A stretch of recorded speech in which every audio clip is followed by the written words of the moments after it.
Israt start করো।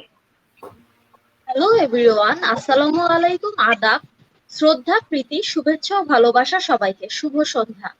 আজকে এইচএ career academy আয়োজিত ফ্রি ভার্চুয়াল কোচিং সেশনে সবাইকে স্বাগত জানাচ্ছি। আপনাদের সাথে আছি আমি ইসরাত জাহান শিখি। করোনার এই সময়টাতে যেখানে বহু তরুণ হতাশায় পড়ছে, শিক্ষা প্রতিষ্ঠান যেখানে অনির্দিষ্টকালের জন্য বন্ধ রয়েছে, আমাদের শিক্ষা জীবনটাই, শিক্ষা ব্যবস্থাটাই যেখানে স্থবির হয়ে রয়েছে, ঠিক সেই সময়ে এইচএ ক্যারিয়ার একাডেমি আয়োজন করেছে এই ফ্রি ভার্চুয়াল কোচিং সেশনের। তরুণদের জন্য যেখানে বিভিন্ন অপরচুনিটিস প্রতিদিনই শেয়ার করা হয়, ঠিক তেমন একটি প্ল্যাটফর্ম হচ্ছে এইচএ ক্যারিয়ার একাডেমি। তো আজকে আমাদের যে এইচএ ক্যারিয়ার একাডেমি আয়োজিত ফ্রি ভার্চুয়াল সেশন আমরা আয়োজন করেছি, সেই সেশনের আলোচ্য বিষয় হচ্ছে ক্যারিয়ার ইন কর্পোরেট সেক্টর। তো আজকে আমরা যাকে অতিথি হিসেবে পাচ্ছি, তার সম্বন্ধে হয়তো যতটা আমি বলবো ততটাই কম হয়ে যাবে, যতটা বেশি বলবো ততটাই কম বলা হবে। তিনি 10 বছর ধরে কর্পোরেট সেক্টরে কাজ করে যাচ্ছেন, তার অভিজ্ঞতা আজকে আমাদের সাথে শেয়ার করবেন। এছাড়াও তিনি একজন পিজিডি সার্টিফাইড ট্রেনার। তো তো আমরা শুরু করে দিই আমাদের আমাদের সেশনে। আমরা আপুর কাছে চলে যাই। তো আমাদের অতিথি হিসেবে আছেন সায়াদা সুলতানা অ্যানি আপু। আপু, আপনি কি আমাকে শুনতে পাচ্ছেন? জি, শুনতে পাওয়া যাচ্ছে। আপু কেমন আছেন? আলহামদুলিল্লাহ ভালো। আপনি ভালো আছেন নাকি? জি আপু, আলহামদুলিল্লাহ ভালো আছি, এবং আপনাকে অসংখ্য ধন্যবাদ আমাদের পুরো এই যে ক্যারিয়ার একাডেমির পক্ষ থেকে এবং আজকে যারা সেশনটা অ্যাটেন্ড করছে তাদের পক্ষ থেকে, যে আপনি এত ব্যস্ততার মধ্যেও আমাদের জন্য সময় বের করেছেন। এজন্য আপু আপনাকে অসংখ্য ধন্যবাদ। ধন্যবাদ। হ্যাঁ, তো আপু আজকে যে সেশন, আপনার অভিজ্ঞতা থেকে আমরা শুনবো, শিখবো, এজন্যই আমরা আজকে এই সেশনটা অ্যারেঞ্জ করেছি। আর এর মধ্যে আমি একটু ছোট্ট কথা বলে নিতে চাই, যে সেটা হচ্ছে যে আজকে যারা আমাদের পার্টিসিপেট হিসেবে আপনারা যারা লাইভটা দেখছেন, তারা হচ্ছে সার্টিফিকেট পাবেন। তো আমরা 2 ধরনের সার্টিফিকেট দিব আন্তর্জাতিক মানের কন্টেন্ট দিয়ে। সেটা হচ্ছে এক, সার্টিফিকেট অফ পার্টিসিপেশন, এন্ড আরেকটা আপনাদের জন্য গিফট হিসেবে আছে, সেটা আমি একটু পরে বলবো। তো আপনি যদি আপনার অভিজ্ঞতা থেকে আমাদের শেয়ার করতেন। ধন্যবাদ সিথি আপনাকে। আসসালামু আলাইকুম। আমি সাইয়েদা সুলতানা এনি। আমি আজ দীর্ঘ 9 বছর ধরে এইচআর উপর কাজ করছি। আমি যে কোম্পানিতে আছি, আমার কোম্পানির নাম ইউনিভোক গার্মেন্টস কোম্পানি লিমিটেড। এখানে আমি আছি দীর্ঘ 9 বছর। এর আগে আমি টিচিং প্রফেশনে ছিলাম প্রায় 2 বছরের মতো। তো সবকিছু মিলে আমার চাকরি জীবন প্রায় 11 বছর। তো আজকে আমাদের যে আয়োজন ক্যারিয়ার ইন কর্পোরেট সেক্টর, এটা সম্পর্কে আমি বলবো, কারণ বর্তমানে এখন আমি কর্পোরেট সেক্টরে আছি এবং কর্পোরেট সেক্টরে কি কি সুবিধা আছে বা কি কি অসুবিধা আমরা ফেস করি, বা কি অসুবিধাগুলো আমরা কিভাবে মানে সমস্যা থেকে আমরা বের হয়ে আসব, সবকিছু নিয়ে আজকে আমরা ডিটেলস আলোচনা করব। তো আমি কি শুরু করে দিব? জি আপু, এখন আমি আমাদের একটু ছোট করে বলে নিই যে আমাদের একটা সারপ্রাইজ গিফট ছিল, সেটা আমি বলছি যে হ্যাঁ, আমরা পার্টিসিপেটদের জন্য তো একটা পার্টিসিপেশন সার্টিফিকেট দেব, কিন্তু তাছাড়া আমরা যেটা দিব যে এই পুরো সেশনটা আমাদের যে পুরো মনোযোগ সহকারে অ্যাটেন্ড করবেন প্লাস বেস্ট পার্টিসিপেট হবেন, তার জন্য আমরা গিফটের ব্যবস্থা করেছি এবং বেস্ট অ্যাওয়ার্ডের ব্যবস্থা করেছি। তো আপুর কাছ থেকে আমরা এখন জেনে, আপু শুরু করেন। তো আজকে আমাদের যে আয়োজন ক্যারিয়ার ইন কর্পোরেট সেক্টর, তো কর্পোরেট সেক্টর সম্পর্কে জানার আগে আমাকে জানতে হবে আসলে ক্যারিয়ার জিনিসটা কি, বা ক্যারিয়ার বা পেশা ব্যাপারটা কি। যেমন ধরুন, আমরা যে কাজের মাধ্যমে নিজের জীবনের আনুষঙ্গিক প্রয়োজন মেটাই, সেটাকে আমরা বলি ক্যারিয়ার। যে কাজের মধ্য দিয়ে আমি কিছু আয় করতে পারি, সেই কাজই হলো আমার কি ক্যারিয়ার অথবা পেশা। পেশা হলো এমন একটি কাজ যে কেউ তার জীবনে দীর্ঘ সময় ধরে করে থাকে। আমি ধরতে গেলে বলতে পারেন না যে ডাক্তারি পেশা, সাংবাদিক পেশা, শিক্ষকতা পেশা সবই হচ্ছে কিন্তু আমার ক্যারিয়ার, এবং এটা একটা দীর্ঘ সময় ধরে কি চলতে থাকে। তো এই হচ্ছে আমার ক্যারিয়ার। তো আমাদের ক্যারিয়ার জীবনটা, যেমন আমরা স্কুল কলেজে যখন পড়তাম তখন আমাদের ক্যারিয়ার সম্পর্কে কোনো ধারণা ছিল না। যখন আমরা অনার্স মাস্টার্স কমপ্লিট করে আসলাম, আসার পরে আমাদের যখন কর্মক্ষেত্রে প্রবেশ করতে হয় তখনই কেরিয়ারের ব্যাপারটা চলে আসে। এর আগে কিন্তু আমাদের কেরিয়ার ব্যাপারটা আসে না। জি, সবার আপু হচ্ছে একটু মানে মানে ওরকম যে তীর হারা নদীর মতো, মানে হচ্ছে ঠিক পায় না যে আমরা, হ্যাঁ আমরা জানি তো আমাদের ক্যারিয়ার, হ্যাঁ একটা ক্যারিয়ারে ঢোকা দরকার, কিন্তু কোন ক্যারিয়ারে আমরা ঢুকবো সেরকম গাইডলাইনও থাকে না, বয়সটা এরকম থাকে যে একটু ফুরফুরে টাইপ, আপু। হ্যাঁ, এটা অবশ্যই আমার ক্ষেত্রেও সেম। আমি একটু চঞ্চল টাইপসের ছিলাম, পড়াশোনা করেছি, ভালো রেজাল্ট করেছি, বাট কেরিয়ার ক্ষেত্রে কখনো মানে ওইভাবে চিন্তা ভাবনা করা হয়নি। কখনো মনে হয়েছে যে আমি বিসিএস ক্যাডার হব, কখনো মনে হয়েছে আমি নিউজ প্রেজেন্টার হব, কখনো মনে হয়েছে যে আমি কাস্টম অফিসার হব। মানে কোনো ধরনের গাইডলাইন ছিল না, মানে মোটামুটি সবকিছুর ক্ষেত্রে কি আমি মানে এক্সাইটেড ছিলাম, কিন্তু আসলে কিন্তু ব্যাপারটা কিন্তু আসলে ঠিক না। যে কোনো কিছুর ক্ষেত্রে আমাকে প্রথম থেকে কি করতে হবে, একটা প্ল্যান ওয়াইজ চলতে হবে যে আমি কি সরকারি গভর্নমেন্ট সেক্টরে যাব নাকি আমি কর্পোরেট সেক্টরে যাব। আপু এখানে আমি একটু ইন্টারাপ্ট করতে চাচ্ছি, আমি করতে পারি? হ্যাঁ, করতে পারেন, কোনো সমস্যা নেই, আপনি বলেন। যে এখানে আমার কাছে একটা কোশ্চেন এসেছিল যে এই সেশনের আগে, যেহেতু আমরা সেশনটা অনেক আগে লঞ্চ করেছি, তো ওখানে আমাকে কিছু জুনিয়র প্রশ্ন করেছে, কিছু সিনিয়র ভাইয়া, যে government job versus corporate job, তো কোনটাতে আসলে যাওয়া উচিত বা কোনটাতে তার মানে সে বুঝবে যে আমার এই জবে যাওয়া উচিত বা এখানে আমার বেনিফিট বেশি, এই সম্পর্কে একটা কোশ্চেন ছিল। তো আপনি হ্যাঁ, যদি আমি এটা নিয়ে আলোচনা করব, মানে এই কোর্সের মেটেরিয়াল আমার শেষের দিকে আলোচনাটা আছে, মানে আমি বললেন তো কর্পোরেট জবের দিকে যাব নাকি গভর্নমেন্ট জবের দিকে যাব। তো আমি কি এখন আলোচনা করে ফেলবো নাকি আমি একদম প্ল্যান ওয়াইজ আমার একদম শেষের দিকে আমি বলবো? তাহলে প্ল্যান ওয়াইজই করে। আমি প্ল্যান ওয়াইজই বলি, তাহলে আমার মনে হয় সুবিধা হবে। কি আপু?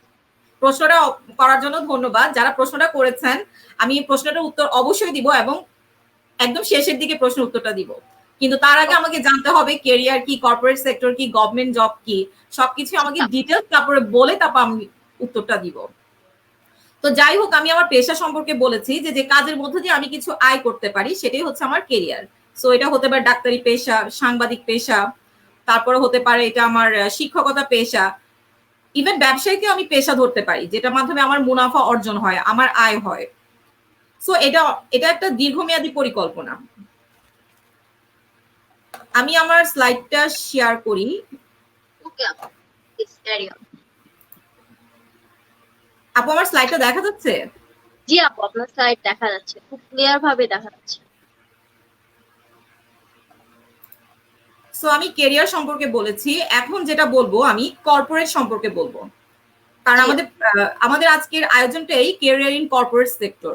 সো কর্পোরেট বলতে আমি কি বুঝাই, এটা এমন একটা যৌথ কিছুকে বোঝায় যে একটা ব্যবসায় গ্রুপ বা ব্যবসায়ের সাথে সম্পর্কিত একটি আইনি ইউনিট।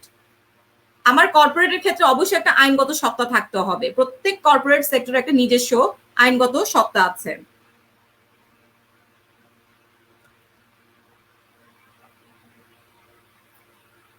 আমাদের কর্পোরেট কেন গুরুত্বপূর্ণ? কারণ এটি হচ্ছে একটি ইতিবাচক চিত্র বিকাশ। নতুন কর্মী আকৃষ্ট করার জন্য আমাদের কর্পোরেট সেক্টরটা প্রয়োজন। তারপরে হচ্ছে প্রতিষ্ঠানের মান উন্নত করা। সো আমি আজকে জানলাম আমার কর্পোরেট সেক্টর কেন important. To develop a positive image, একটা কর্পোরেট পজিটিভ ইমেজ তৈরি করার জন্য আমার কর্পোরেট সেক্টরে আমরা কাজ করে থাকি। নিউ এমপ্লয়ি, আমাদের কর্পোরেট সেক্টরে কিছু যারা এমপ্লয়ি নিয়োগ করেন তাদেরকে অ্যাট্রাক্ট করার জন্য কর্পোরেট সেক্টর থেকে বিভিন্ন ধরনের কি করা হয়, অ্যাট্রাকশন ক্রিয়েট করা হয়। এরপরে প্রতিষ্ঠানের মান উন্নত করার জন্য কর্পোরেট সেক্টর খুবই গুরুত্বপূর্ণ। What is the meaning of corporate job? Corporate job mean a job where the employer is a business enterprise with a multi-tier management structure. Corporate job হচ্ছে সাধারণত বড় ধরনের একটা কোম্পানি বা বহুজাতিক কোম্পানি, যেটাকে আমরা মাল্টিন্যাশনাল কোম্পানি বলে থাকি।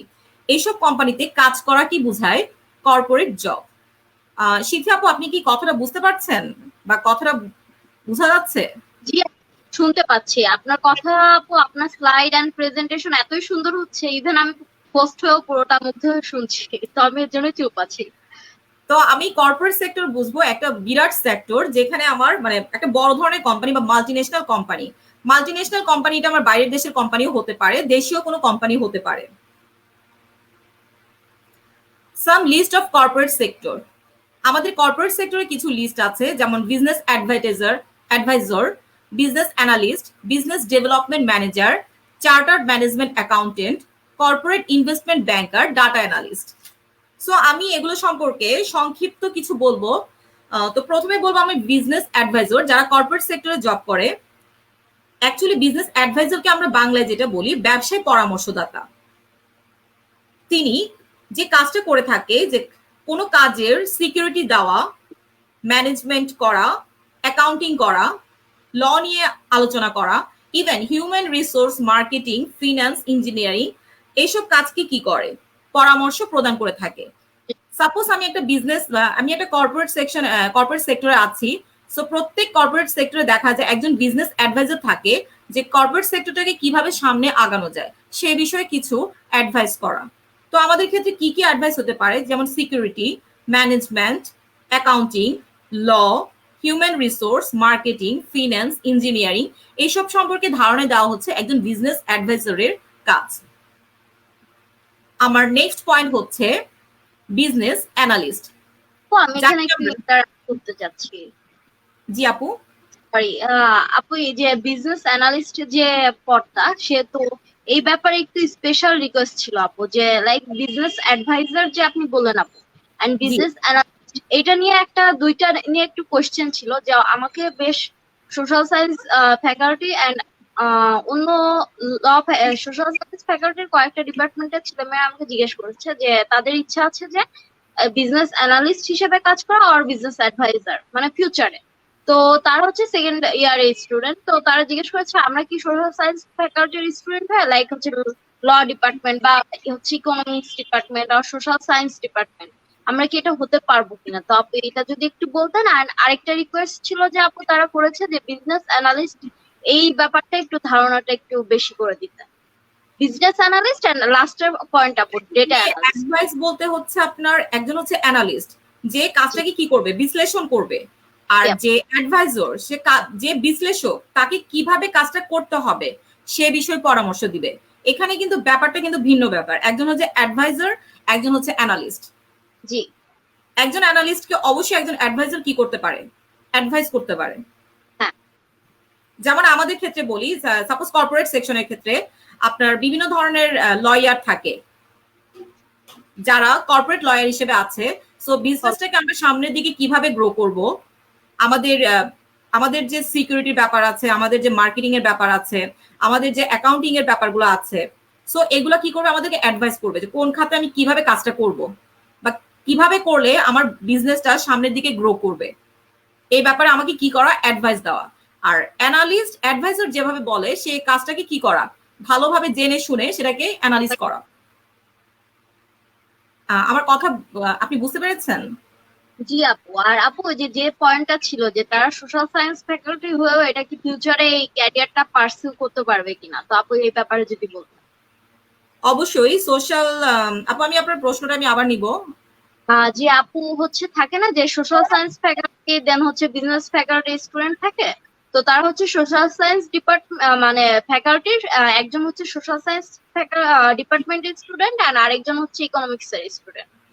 বাট তারা হচ্ছে এখন সেকেন্ড ইয়ারে আছে, বাট তারা এই বিজনেস অ্যানালিস্ট একজন আর একজন অ্যাডভাইজার হিসেবে ফিউচারে কাজ করতে চাচ্ছে। তো তারা এই কোশ্চেনটা করেছে যে তারা হচ্ছে এই সোশ্যাল সায়েন্সের ডিপার্টমেন্টে পড়ে, যে একজন সোশ্যাল সায়েন্সে পড়ছে আর একজন হচ্ছে ইকোনমিক্সে পড়ছে, তারা কি হচ্ছে বিজনেস অ্যানালিস্ট হিসেবে ফিউচারে কাজ করতে পারবে কিনা। অবশ্যই কাজ করতে পারবে। এখানে অ্যাকচুয়ালি আমি বলি কর্মক্ষেত্রটা হচ্ছে আপনার, এগুলো আসলে পড়াশোনার সাথে অনেক সময় খাপ খায় না। জি, আমি যেটা বলবো, যেমন আমি পড়াশোনা করেছি ম্যানেজমেন্ট থেকে, বাট আমি এখন বর্তমানে কাজ করছি এইচআর নিয়ে। আমার এমবিএ হচ্ছে ব্যাংকিং এন্ড ফিন্যান্স। হ্যাঁ, আমার পড়াশোনার সাথে কিন্তু আমার কর্মক্ষেত্রে টোটালি মিল নেই। আর আপনাকে কর্মক্ষেত্রে যে কাজটা করতে হবে, আপনার দক্ষতার উপর আপনাকে কি করতে হবে, আমি সামনের দিকে আগাতে পারবেন। দক্ষতাটা না থাকলে আমরা তবে মানে হচ্ছে টিকে থাকতে পারবো না, সেটা যেরকমই হোক। মানে হ্যাঁ, তবে পড়াশোনার সাথে যদি কিছু রিলেটেড থাকে তখন হয়তো কাজ করতে আপনার সুবিধা হবে। জি, যেমন আমরা যখন ম্যানেজমেন্ট পড়েছি তখন ম্যানেজমেন্টের সাথে হিউম্যান রিসোর্স ম্যানেজমেন্টও কিন্তু একটা সাবজেক্ট ছিল। ইন্ডাস্ট্রিয়াল সাইকোলজি একটা সাবজেক্ট ছিল, অর্গানাইজেশনাল বিহেভিয়ার একটা সাবজেক্ট ছিল। কিন্তু যখন আমি এমবিএ তে আপনার এটা কি বলে যে ব্যাংকিং এন্ড ফিনান্স নিয়ে পড়াশোনা করেছি, তো ওটার সাথে কিন্তু আমার হিউম্যান রিসোর্স টোটালি যায় না। সো অনেক সময় দেখা যায় যে আপনি যে সোশ্যাল সায়েন্স থেকে সে বিজনেস কর্পোরেট লেভেল আসতে চাচ্ছে, তো সবকিছু হচ্ছে আমার পরিস্থিতির উপরে। জি। আর আরেকটা ব্যাপার, আপনি যখন কর্পোরেট সেক্টরে যাবেন, আপনি কাজ করতে করতেই শিখবেন। আমি আপনাকে বুঝাতে পেরেছি, কাজ করতে করতে আপনি শিখে যাবেন। যেমন আমাদের এখানে যে পেরোল অফিসার আছে বা সিনিয়র পেরোল অফিসার আছে, তার পড়াশোনা হচ্ছে আপনার এটা কি বলে সাবজেক্ট আমি ঠিক মনে নেই, তার সে সায়েন্স ব্যাকগ্রাউন্ড, বাট তাকে কাজ করতে হচ্ছে বর্তমান পেরোল নিয়ে কাজ করতে হচ্ছে, তো যেটা তার সাথে পড়াশোনার সাথে তার কর্মক্ষেত্রে কোনো ধরনের টোটালি মিল নেই। ইভেন আমি আমার হাজবেন্ডের কথা বলি, সে ইসলামিক হিস্ট্রি থেকে চিটাং ভার্সিটি থেকে সে মাস্টার্স কমপ্লিট করেছে, বাট সে এখন বর্তমানে ইয়ংন গ্রুপে সে আছে একজন অ্যাডমিন হিসেবে। পুরো আলাদা দুটো, পুরো আলাদা। সো আমাকে আসলে মানে পড়াশোনার সাথে আমি মানে কোনো কিছুই মিল দেখি না, তবে কিছু কিছু সাবজেক্ট থাকে যে আপনি হয়ে যায়, আপনার মিল হয়ে যায়। যেমন আমার ম্যানেজমেন্টের সাথে হিউম্যান রিসোর্সটা টোটালি চলে আসতেছে, কিন্তু যে ইসলামিক হিস্ট্রি থেকে সে পড়াশোনা করেছে তার সাথে কিন্তু অ্যাডমিন সেক্টরটা টোটালি মিল নেই, টোটালি আলাদা, টোটালি আলাদা ব্যাপার। সো আমাকে কাজে প্রবেশ করার আগে প্রথমে আমাকে স্থির করতে হবে যে আমি কোন কাজটাতে আগে যাব, এবং ওটার উপর আমার ভালো করে দক্ষতা অর্জন, ভালো করে ট্রেনিং করা, আমার এটা সম্পর্কে জানা। আর কাজ করতে করতে শেখা হয়। সবসময় আমরা যেটা মনে করি যে আমি মাস্টার্স করেছি, এমবিএ করেছি, আমি ভালো রেজাল্ট করেছি, হয়তো আমি কর্মক্ষেত্রে যাওয়ার পরে এটা আমি আরো ভালো করব, অনেক সময় দেখা যায় তা কিন্তু হয়ে ওঠে না।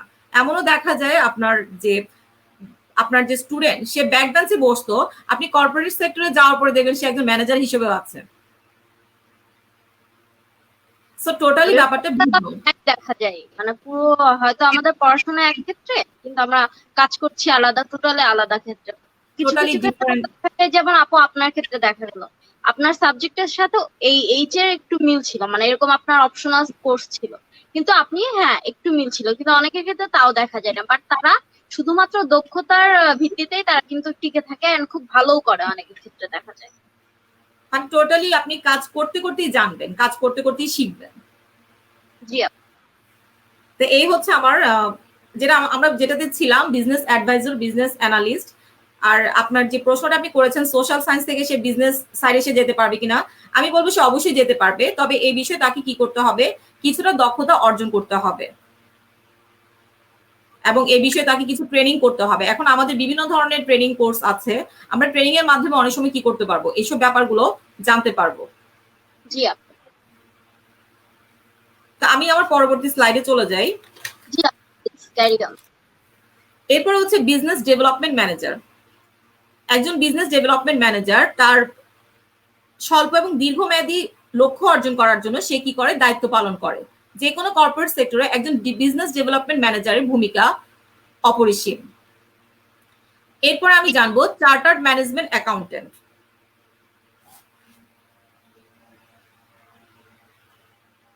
কোন ভবিষ্যতের দিকে নজর রাখা একজন চার্টার্ড ম্যানেজমেন্ট অ্যাকাউন্টেন্টের ভূমিকা। আপনি ব্যবসার পারফরমেন্স বিশ্লেষণ করবেন এবং কিভাবে সমস্যাগুলো রোধ করবেন, পরিবর্তিত পরিস্থিতিতে মানিয়ে নেবেন এবং মান উন্নত করবেন সে সম্পর্কে পরামর্শ দিবেন একজন chartered management accountant. Corporate investment ব্যাংকার।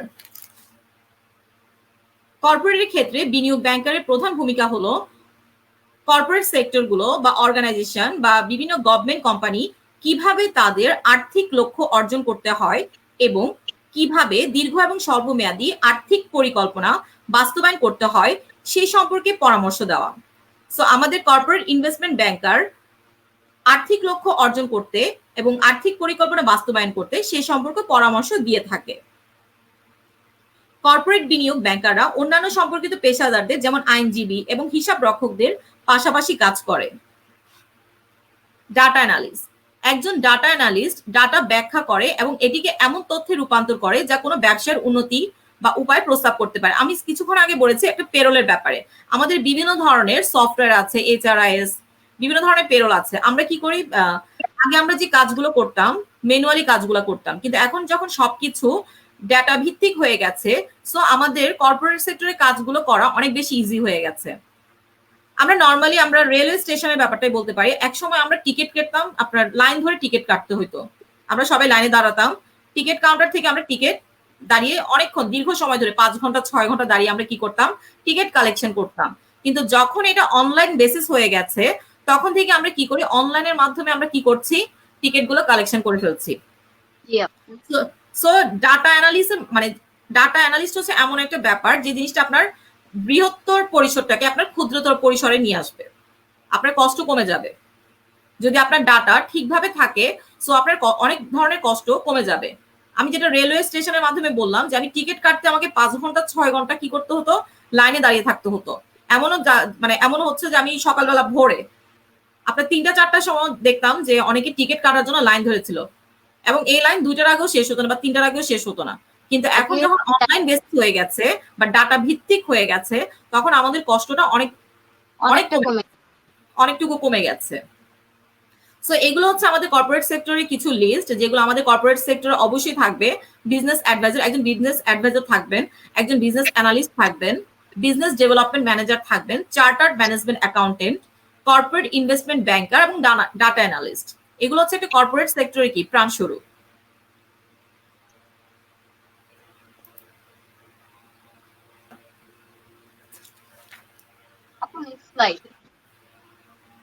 আমার পরবর্তী স্লাইড হচ্ছে how to develop career in corporate sector.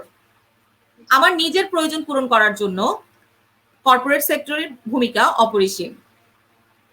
একটা কোম্পানির কর্মচারী চাহিদা পূরণ করার ক্ষেত্রে কর্পোরেট সেক্টরের ভূমিকা অনেক। চাকরি প্রার্থীর কাছ থেকে একজন সংগঠন বা একজন নিয়োগকর্তা কি চায়, সেই ক্ষেত্রে আমার ক্যারিয়ার ডেভেলপমেন্টের ব্যাপারটা বিরাট ব্যাপার। প্রতিষ্ঠানের প্রয়োজনীয়তা বুঝতে সক্ষম।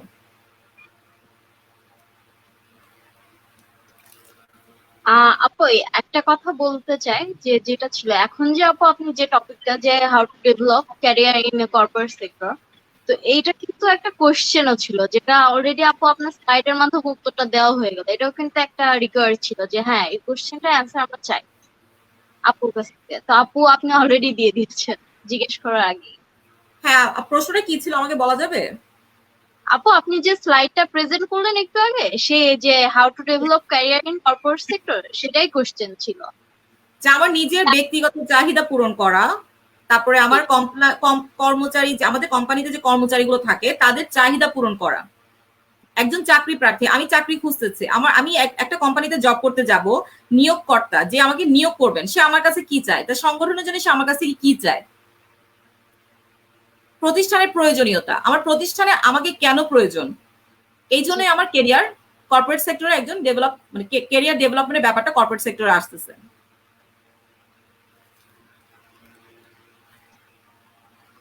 এরপরে আমি বলবো কেরিয়ার স্ট্র্যাটেজি বা কর্পোরেট স্ট্র্যাটেজি। আমরা নর্মালি জানি স্ট্র্যাটেজি মানে হচ্ছে একটা কৌশল, পেশাগত কৌশল। এটা হচ্ছে এমন এক ধরনের আচরণ বা কার্যকলাপ বা অভিজ্ঞতা যা কোনো ব্যক্তিকে কেরিয়ারের লক্ষ্যগুলো পূরণ করতে সহায়তা করার জন্য ডিজাইন করা হয়।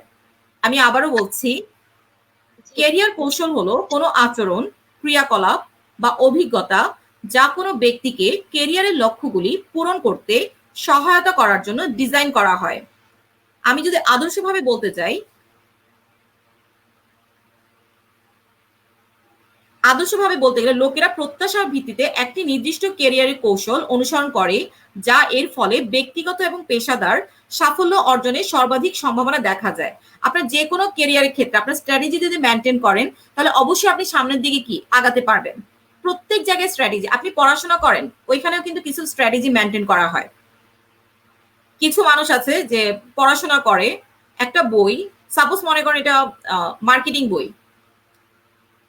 কিছু স্টুডেন্ট A to Z পুরো বই মুখস্থ করে ফেলবে। আবার কিছু যারা ভালো স্টুডেন্ট তারা বিভিন্ন ধরনের ইয়ার কোয়েশ্চেন গুলো কালেকশন করবে। ইয়ার কোয়েশ্চেন গুলো কালেকশন করার পরে সে দেখবে কোন ধরনের, মানে 10 বছরে কোন প্রশ্নগুলো বারবার ঘুরে ফিরে এসেছে, সে প্রশ্নগুলোকে কি করবে, সে পয়েন্ট আউট করবে। আমি জানি যে আজকে আমার এই যে কেরিয়ার একাডেমিতে যারা আছেন এখানে অনেক স্টুডেন্ট আছেন, আমার এই কথাগুলোর মাধ্যমে আপনারা কিছু পয়েন্টও পেয়ে যাবেন যে ভালো রেজাল্ট করার ক্ষেত্রে কি আপনি কিছু পয়েন্ট পাবেন, যে আমি পড়াশোনা করছি। অনেকে আছে A to Z পুরো বই শেষ করে ফেলবে, আবার অনেকে আছে দীর্ঘ 10 বছর বা 5 বছরের কিছু কোয়েশ্চেন কালেকশন করবে। সেখানে আমি পয়েন্ট টু পয়েন্ট কিছু প্রশ্ন আমি ঘুরে ফিরে দেখব, কিছু কোয়েশ্চেন বারবার এসেছে, আমি সেগুলোকে কি করব, নোট ডাউন করব। এটাকে আমরা বলি কি স্ট্র্যাটেজি। আপনি পরীক্ষার হলে প্রশ্ন দেখবেন, প্রশ্ন দেখার পরে দেখবেন যে আপনি যে প্রশ্নগুলো আপনি পয়েন্ট করেছেন বা নোট করেছেন, এর মধ্যে থেকে আপনার 3টা অথবা 4টা প্রশ্ন আপনার কমন পড়ে যাবে। এটা হচ্ছে এক ধরনের স্ট্র্যাটেজি, যে স্ট্র্যাটেজিটা আমি মেনটেন করতাম। জি আপু, আপনি মেবি শুধু আপনি না আপু, এটা হচ্ছে ইভেন আমিও আমার ক্লাসে আমার ডিপার্টমেন্টে দেখেছি। আমি ঢাকা ইউনিভার্সিটিতে ইকোনমিক্স ডিপার্টমেন্টে পড়ি। তো অনেক ক্ষেত্রে দেখা যায় যে যারা অনেক বেশি হচ্ছে হয়তো পরিশ্রম করছে, কিন্তু সেই অনুযায়ী রেজাল্টটা আসছে না, সিজিপিএটা আসছে না। কিন্তু অনেকে দেখে আবার কোশ্চেন সবকিছু অ্যানালাইসিস করে প্লাস তার নিজের সবকিছু হয়তো সে অন্য একজন যেখানে 10 ঘন্টা দিচ্ছে সে 4 ঘন্টা দিচ্ছে, কিন্তু আলটিমেটলি তার রেজাল্টই ভালো হচ্ছে। তো আপু এটা হচ্ছে আমি সবার ক্ষেত্রেই দেখতে পাচ্ছি, মানে এটা হয়তো আমাদের সব স্টুডেন্টেরই কথা। জি আপু, আমি সেটাই বলছিলাম যে অনেকে আছে পুরো বই সে 10 ঘন্টা 12 ঘন্টা 14 ঘন্টা 16 ঘন্টা, কিন্তু দেখা গেছে দিন শেষে তার রেজাল্ট কি আসলো, সেকেন্ড ক্লাস জি অথবা থার্ড ক্লাস। কিন্তু যে একদম টেকনিক করে বা স্ট্র্যাটেজি মেনটেন করে সে পড়াশোনা করেছে, মাত্র 2 ঘন্টা অথবা 4 ঘন্টায় সে কি করতে পারলো, তার ফার্স্ট ক্লাসটা তুলে আনতে পারলো। মানে যেটা ব্যাপার ওই যে গাধার খাটুনির মতো আর কি, এই যে 15 শ্রম কবিতার মতো আমরা যেটা ছোটবেলায় করেছিলাম, যে সবকিছুই করে কিন্তু আলটিমেটলি শ্রমটা পন্ড হয়ে যায় আর কাজের কাজটা কিছুই হয় না। কিছুই হয় না। ঠিক। তো এই হচ্ছে আমার আমি তো বললাম স্টুডেন্টদের ক্ষেত্রে বা পড়াশোনার ক্ষেত্রে কি ধরনের স্ট্র্যাটেজি, বাট ক্যারিয়ার স্ট্র্যাটেজির ক্ষেত্রেও সেম ব্যাপার। আপনাকে যে কোনো একটা কাজ করার জন্য অবশ্যই আপনাকে কি করতে হবে, স্ট্র্যাটেজি মেনটেন করে তারপর আপনাকে কাজটা করতে হবে। আপনি যত বেশি স্ট্র্যাটেজি মেনটেন করবেন, আপনি আপনার ক্যারিয়ার তত বেশি ডেভেলপ করতে পারবেন। জি।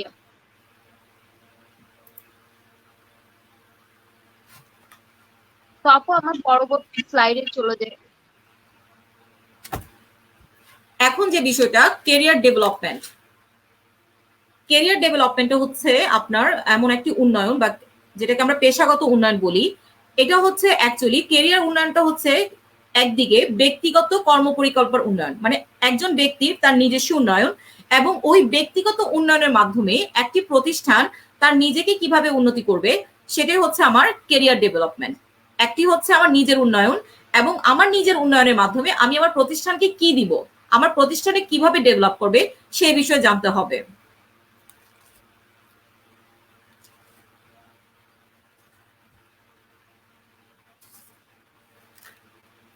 Why career development important.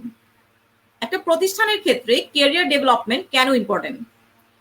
Career develop to increase employee motivation এবং প্রোডাক্টিভিটি। কর্মীদেরকে প্রেরণা এবং উৎপাদনশীলতা বৃদ্ধির জন্য আমার ক্যারিয়ার ডেভেলপমেন্ট অনেক বেশি জরুরি। Attention to help you attract as a top staff. নিজেকে টপ স্টাফ হিসেবে আকর্ষণ করার জন্য আমার ক্যারিয়ার ডেভেলপমেন্ট অনেক বেশি জরুরি।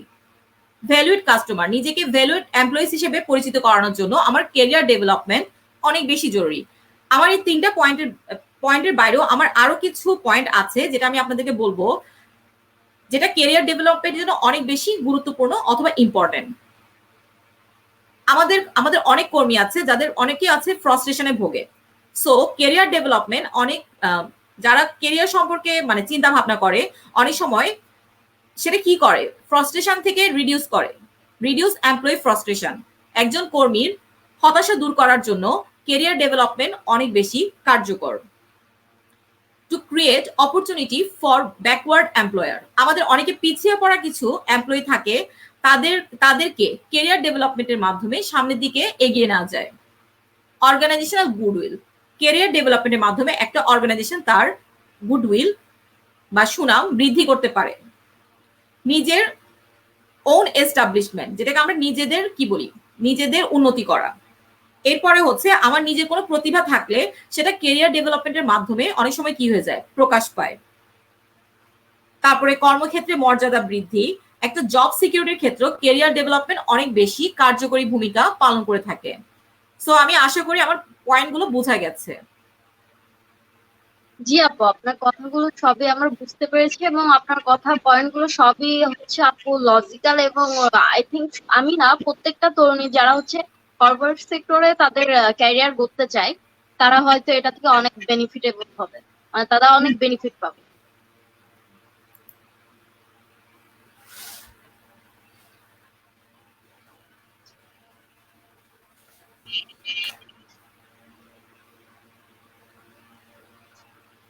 এরপরে হচ্ছে ক্যারেক্টারিস্টিক্স, মানে একটা ক্যারিয়ার ডেভেলপমেন্টের ক্ষেত্রে কি ধরনের বৈশিষ্ট্য থাকতে পারে। আমি প্রথমে বলেছি ব্যক্তিগত এবং ব্যক্তিগত উন্নয়নের মাধ্যমে প্রাতিষ্ঠানিক। সো আমি তিন ধরনের ক্যারিয়ার ডেভেলপমেন্টের ক্ষেত্রে তিন ধরনের বৈশিষ্ট্য দেখতে পাই। একটা, এটা হচ্ছে একটা অনগোয়িং প্রসেস, যেটা চলমান প্রক্রিয়া, এটা সবসময় চলতে থাকবে। ক্যারিয়ার ডেভেলপমেন্ট সবসময় চলমান প্রক্রিয়া। আমি আমার নিজের ব্যক্তিগত উন্নয়ন করব ক্যারিয়ার ডেভেলপমেন্টের মাধ্যমে, এবং ব্যক্তিগত উন্নয়নের মাধ্যমে আমার প্রতিষ্ঠানের কিভাবে বা প্রতিষ্ঠানের এমপ্লয়ীদেরকে কিভাবে সন্তুষ্টি অর্জন করা যায়, সেটাই হচ্ছে আমার ক্যারিয়ার ডেভেলপমেন্টের বৈশিষ্ট্য।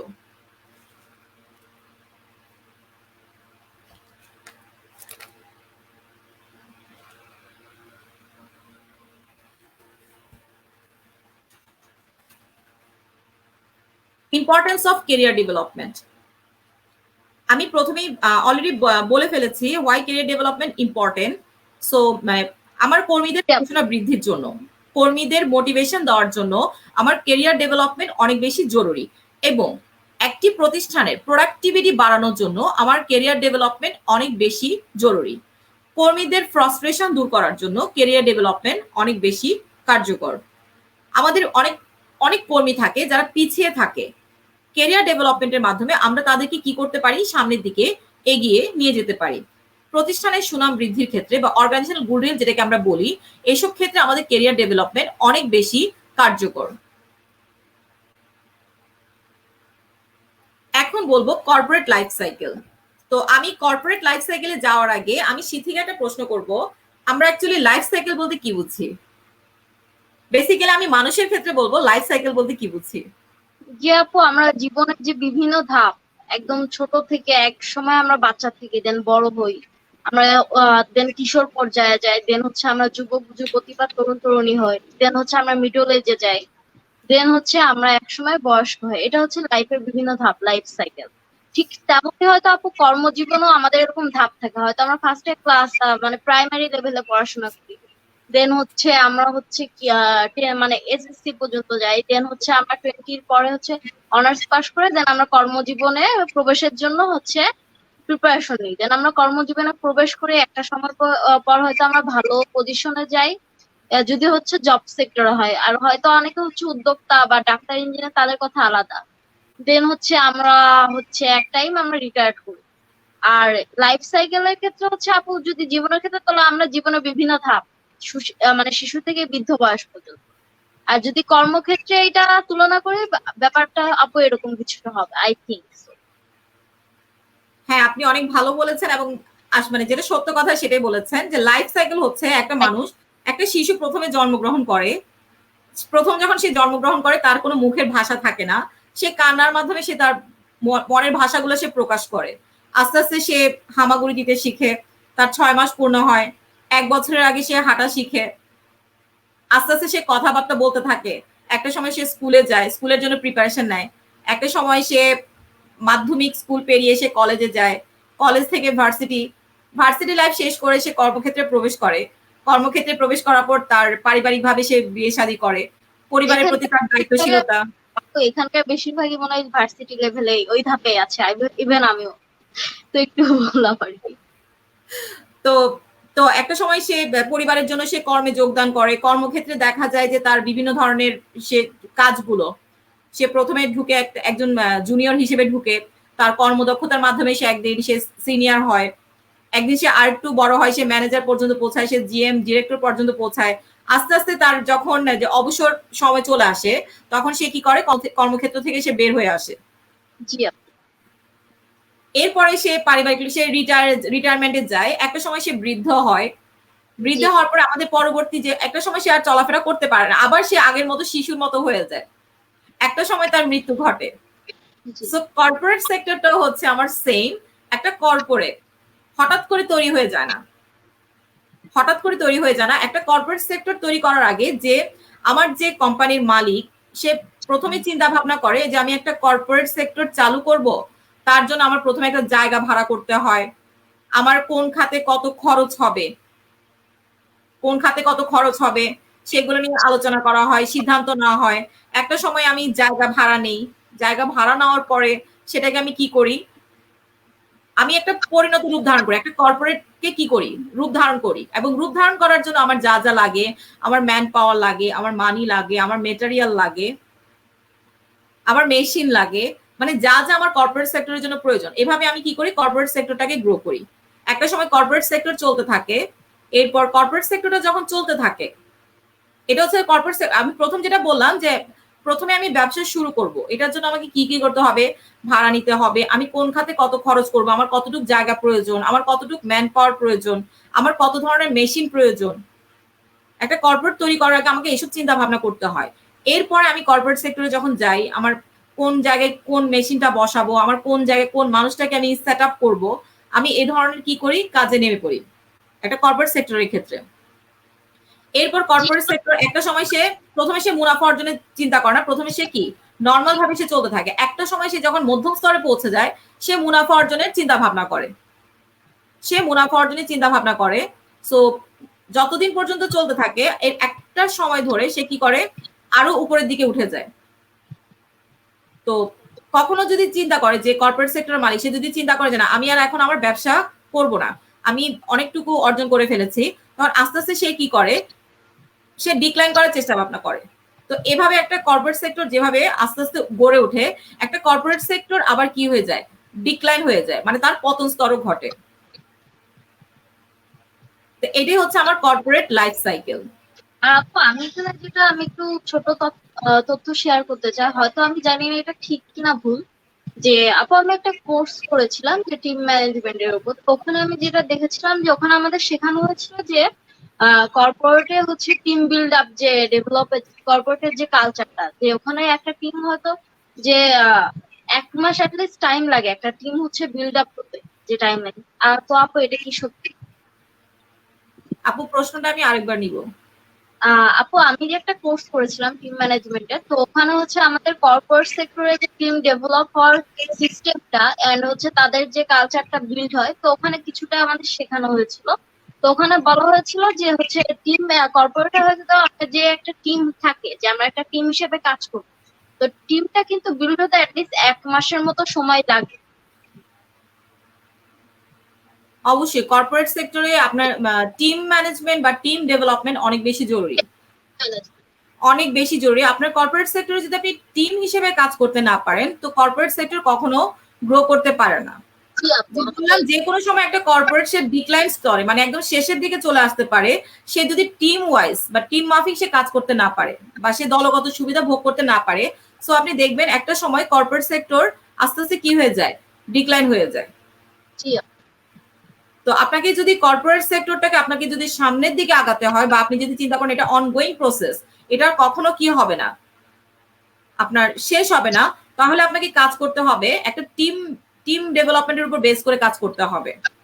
জি আপু। আমি কি পরবর্তী স্লাইডে যাব? জি আপু অবশ্যই।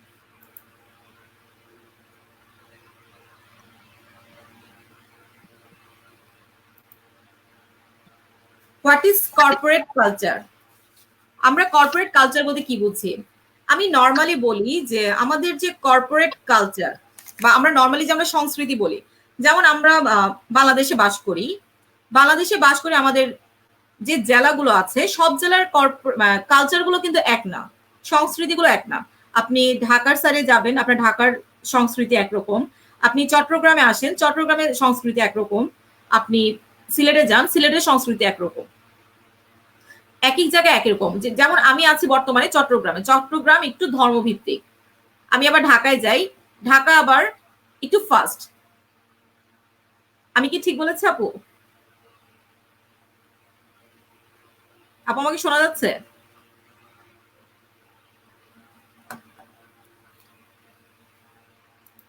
আপু আমাকে শুনতে পাচ্ছেন? আপু আমার কথা শোনা যাচ্ছে? জি শোনা যাচ্ছে। আমার কথা শোনা যাচ্ছে আপু? জি শোনা যাচ্ছে। একটু হচ্ছে ডিসকানেক্ট, মনে হয় কার নেটওয়ার্কের সমস্যা হয়েছিল। তো সংস্কৃতিটা হচ্ছে এক এক জায়গায় এক এক রকম সংস্কৃতি। চিটাং এক ধরনের সংস্কৃতি, ঢাকা এক ধরনের সংস্কৃতি, আপনি যখন সিলেটে যাবেন সিলেটের এক ধরনের সংস্কৃতি। আপনি জি এক সংস্কৃতির সাথে আরেক সংস্কৃতির কোনো ধরনের মিল পাবেন না। আপনি না। যদি আপনি যদি দেশের বাইরের কথা বলেন, আমাদের আমেরিকান কালচার এক ধরনের, বাংলাদেশের কালচার এক ধরনের। আপনি যখন ইন্ডিয়াতে যাবেন ইন্ডিয়ান কালচার কিন্তু আরেক ধরনের। আবার পাকিস্তানের ক্ষেত্রে হলে আপনার পাকিস্তানের কালচার একরকম। সো আমাদের কর্পোরেট ক্ষেত্রেও সেম। আপনার কর্পোরেটে কিছু কালচার থাকে যেটা আমার কি একটা কর্পোরেটে বা একটা সংস্থায় কর্মীরা কিভাবে আচরণ করবে বা সে কি চিন্তা ভাবনা করে, সেটা হচ্ছে একটা কর্পোরেট মানে কালচারের অংশ, যেটা আমার প্রতিষ্ঠানের সামাজিক এবং মানসিক পরিবেশের সাথে সম্পৃক্ত। যেমন আপনি কর্পোরেট সেক্টরে জব করবেন, প্রত্যেকটা কর্পোরেট সেক্টরে বেসিক্যালি যেমন আমাদের গার্মেন্টস ফ্যাক্টরি, আমাদের একটা কালচার আছে। যেমন আমাদের যারা যারা এমপ্লয়ি এমপ্লয়ি বলতে যারা আপনি মনে করেন ডিরেক্ট হেল্পার বলেন, অপারেটর বলেন, প্রত্যেকের জন্য আমার কি করা আছে, একটা ইউনিফর্ম আছে। জি আপু। যে আমার সুপারভাইজার তার জন্য এক ধরনের ইউনিফর্ম, যে আমার কন্ট্রোলার, কোয়ালিটি কন্ট্রোলার, তার এক ধরনের ইউনিফর্ম। আমরা কিভাবে তাকে চিনবো বা তাকে আমি ইউনিফর্মের মাধ্যমে চিনবো, এটাকে আমি কি বলি, ওয়ান কাইন্ড অফ সংস্কৃতি। আমি অফিসে কখনো বেসিক্যালি মানে আমাদের যে ছেলেরা আছে তা কখনো লুঙ্গি পরে যাবে না, কারণ সেটা আমার কর্পোরেট কালচারের সাথে যায় না। আমাকে অবশ্যই কি করতে হবে, শার্ট প্যান্ট পরতে হবে। হ্যাঁ, নির্দিষ্ট আমাকে একটা ইউনিফর্ম দেওয়া আছে যে আমি শার্ট প্যান্ট পরে যাব, অথবা আমি টি শার্ট পরে যাব, প্যান্ট পরে যাব। আবার আপনি ব্যাংকিং সেক্টরের ক্ষেত্রে যান, আপনি দেখবেন প্রত্যেকটা ছেলে শার্ট প্যান্টের সাথে অবশ্যই তাকে টাই পরতে হয়। জি আপু। এটা ব্যাংকের একটা কালচার যে আমাকে অবশ্যই টাই পরে থাকতে হবে। সো এক এক জায়গায় এক এক ধরনের কালচার, কর্পোরেট ক্ষেত্রেও সেম। আপনি যখন যে জায়গায় থাকেন না কেন, আপনাকে অবশ্যই কর্পোরেট কালচারটা মেনে চলতে হবে। আপু আমি যেটা জানি যে আপু কর্পোরেট কালচারে আমাদের হচ্ছে যদি আমরা মানিয়ে নিতে না পারি, সেখানে কিন্তু আমাদের টিকে থাকাটাই দুষ্কর হয়ে পড়বে। ইভেন আমরা যদি যে কালচারাল যে ডিফারেন্সটা, এটা যদি আমি হচ্ছে দেশ বিদেশ বা এই যে বিভিন্ন জেলা না গিয়ে ঘর থেকেই দেখি যে আমরা যারা আমাদের ডিইউতে মানে ঢাকা ইউনিভার্সিটিতে যারা হচ্ছে গ্রাম থেকে আসে তারা কিন্তু হলে থাকে। তো তাদের কিন্তু ফার্স্টে মানিয়ে নিতে অনেকটা সমস্যা হয়, কারণ হচ্ছে তারা এতদিন তাদের বাড়িতে থেকেছে, সেখানে এক ধরনের খাওয়া দাওয়া পরিবেশ কালচারটা একরকম, আর হঠাৎ করে হলে এসে তাদের কিন্তু মানিয়ে নিতে বেশ অসুবিধা হয়, কারণ কালচারটা এখানকার ডিফারেন্ট। তো আই থিঙ্ক আপু এখানে যেটা আমি মনে করি যে আপু কর্পোরেট কালচারের এর সাথে মানিয়ে না নিলে এখানে হয়তো টিকে থাকাটাই দুষ্কর। হ্যাঁ, এটা অবশ্যই। আমি আমি আমার ক্ষেত্রে বলি, আমি যে কর্পোরেশনে আছি, এটা মাল্টি ন্যাশনাল কোম্পানি। সো আমি প্রথমে আমি আরো কয়েকবার মানে যে বিভিন্ন প্রোগ্রামগুলো করি, আমি প্রথমে বলেছি যে আমি ট্রেনিং অফিসার হিসেবে ঢুকেছিলাম। তো এখন আমি বর্তমানে সিনিয়র এক্সিকিউটিভ হিসেবে আছি as a councillor. I think ওটা আপনার প্রফেশনাল টাইম ছিল, মানে প্রথমে তো একটা ট্রেনি টাইম থাকে সেটা।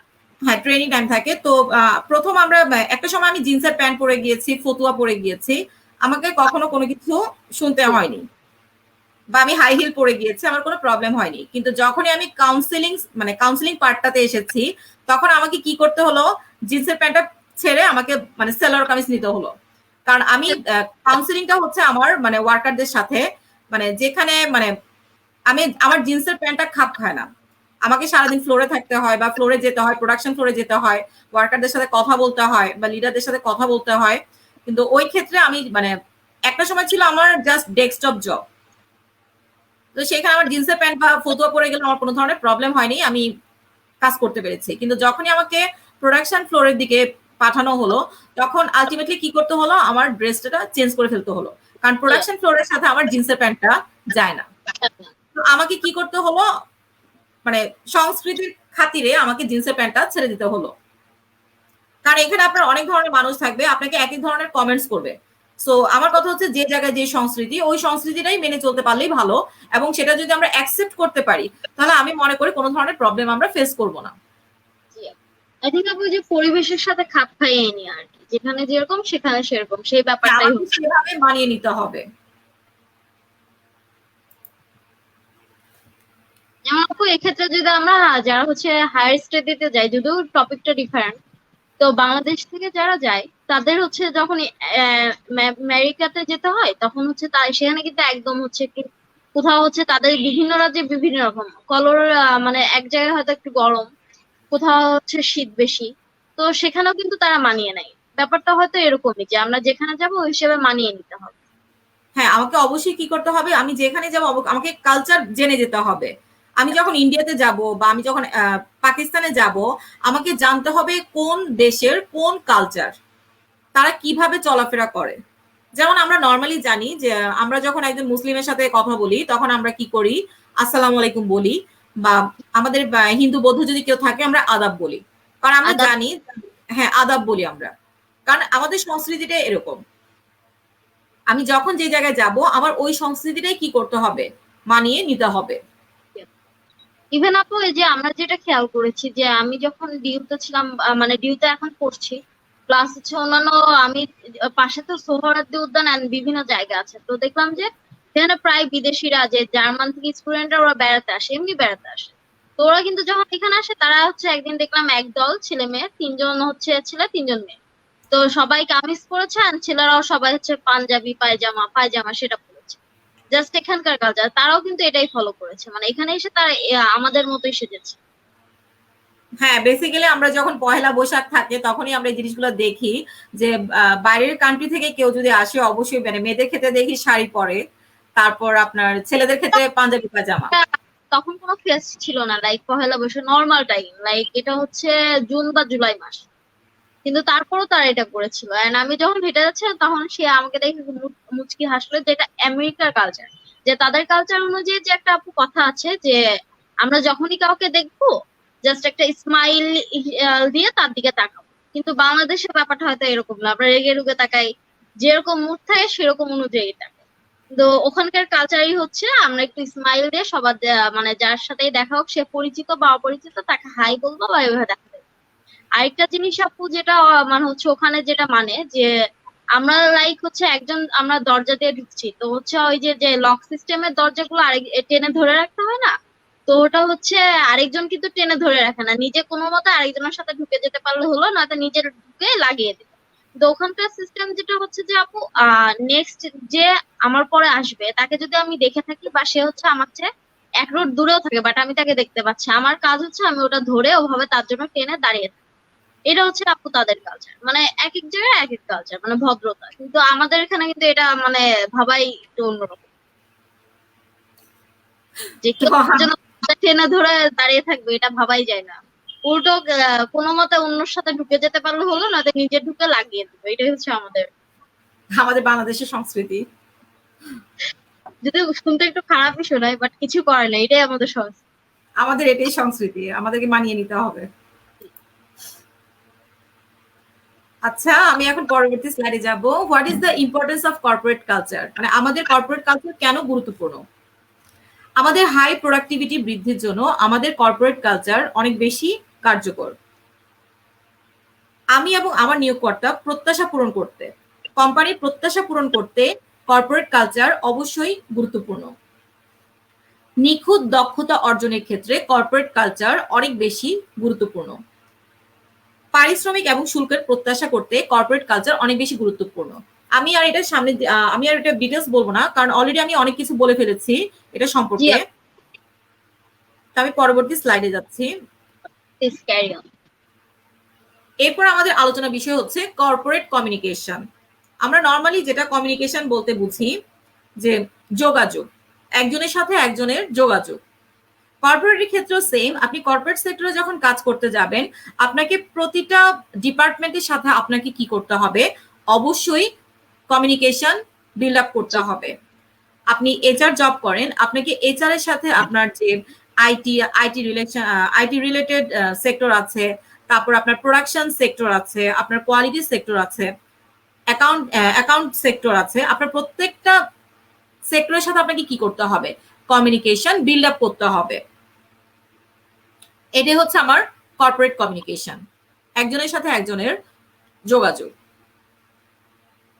জি আপু, আমি এখানে একটু অ্যাড করতে চাই আপু, হয়তো আপনি বলবেন যে আমি ঠিক বলছি কিনা। যে আপু যেটা আমি যে বললাম না আপু, আমি একটা হচ্ছে 2 দিনের একটা সেশন মানে কোর্স অ্যাটেন্ড করেছিলাম যেখানে আমাদের কর্পোরেটে টিম বিল্ড আপ এটা শেখানো হয়েছিল। ওখানে আপু আমাদের একটা উদাহরণ এরকম দেওয়া হচ্ছিল যে এই যে কমিউনিকেশন, কর্পোরেট কমিউনিকেশন, যদি আমি হচ্ছে লাইক নর্মালি আসছি, কাজ করছি, খাওয়া দাওয়া করছি, দেন চলে যাচ্ছি, কারোর সাথে ওভাবে কমিউনিকেশন বিল্ড আপ করছি না, তো একদিন দেখা গেল হয়তো আমার কোনো বিপদ হলো, আমাকে তাড়াতাড়ি যেতে হবে, বাট ওই টাইমে আমার হাতে একটা প্রজেক্ট এসে গেছে, কিন্তু ওটাও আমাকে ফিনিশ করতে হবে।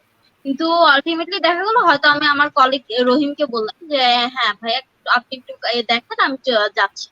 তো সে কি করলো, যেহেতু তার সাথে আমার ওই কমিউনিকেশনটা, ওরকম রিলেশনশিপটা নেই, সে বললো যে হ্যাঁ ভাইয়া আমি তো এটা দেখতাম, কিন্তু কি করবো, আমারও তো কাজ আছে, এরকম বলে সে এড়িয়ে গেল। কিন্তু হয়তো যদি আমি প্রতিদিন তাদের সাথে কমিউনিকেশন বিল্ড আপ করতাম, তার সাথে আমার রিলেশনটা ভালো থাকতো, তাহলে হয়তো সে আমাকে এইভাবে কখনোই না করতো না, উল্টো বলতো যে হ্যাঁ আমি করে দিচ্ছি, আপনি যান। তো আপু আমার এই ধারণাটা কি ঠিক? মানে আমি হ্যাঁ, অবশ্যই আপনি আপনার কথা ঠিক আছে যে আপনি যেটা বললেন যে আপনি একটা কাজের জন্য তাকে বললেন, সে মানে কমিউনিকেশনটা ভালো না থাকার কারণে সেও কি করলো, আপনাকে বললো যে তারও একটা কাজ আছে বলে সে বেরিয়ে গেল। কিন্তু আজকে যদি আপনি যদি তার সাথে মনে করেন যে কোনো একটা পারপাসে তার সাথে সবসময় যোগাযোগ রাখতেন, তার সাথে মানে কথাবার্তা বলতেন, হাই হ্যালো করতেন, তার পরিবারের খবর রাখতেন, তো দেখা যেত কি, বা তার মানে সাপোজ মনে করেন তার কখনো হাতের কাজটা আপনি করে দিতেন, তখন দেখা যেত কি আপনি যখন একটা প্রবলেম মানে সে যখন একটা প্রবলেম ফেস করতেছে বা আপনি যখন একটা প্রবলেম ফেস করছেন, আপনি যখন তাকে বলবেন যে ভাইয়া বা আপু আমাকে কাজটা, আমি একটু প্রবলেমে আছি, আপনি যদি আমার কাজটা দেখতেন, তাহলে দেখা যাবে যে হ্যাঁ ঠিক আছে আপু, ওকে আপু আপনার টেনশন করা লাগবে না, আমি কাজটা আপনাকে করে দিচ্ছি। যেটা বেসিক্যালি আমি আমার নিজের কর্মক্ষেত্রে দেখি যা আমরা নর্মালি ওভারটাইম, আমাদেরকে ওভারটাইম করতে হয়। আমরা যখন গার্মেন্টস সেক্টরে আছি অবশ্যই থাকতে হয়, সপ্তাহে 2 দিন থাকতে হয়। তো আমাদের যে ম্যানেজার, তো উনি আমাদের আমরা যারা জুনিয়র আছি, তো আমাদের যে তিনজন জুনিয়রকে সপ্তাহে 2 দিন করে ভাগ করে দিয়েছে যে তোমরা কে কোন দিন পারবা, তোমরা বলো, তোমাদের তরফ থেকে তোমরা বলো কোন ডেতে তোমরা থাকতে পারবা। তো দেখা যায় যে আমার নর্মালি হচ্ছে শনিবার আর বুধবার আমাকে ওভারটাইম থাকতে হয়। তো আমার যে সহকর্মী আছে, বাকি দুজন যে সহকর্মী আছে, ওরা অবশ্য আমার জুনিয়র তারা, তো অনেক সময় দেখা যায় যে যে হয়তো কোনো একটা প্রবলেম ফেস করলো যে আপু আজকে আপনাকে একটু থাকতে হতে পারে। তো যদি আমার বাসায় কোনো ধরনের কাজ না থাকে বা যদি আমি বাসায় ম্যানেজ করে ফেলতে পারি, তখন আমি বলি যে ঠিক আছে ওকে আমি থাকবো।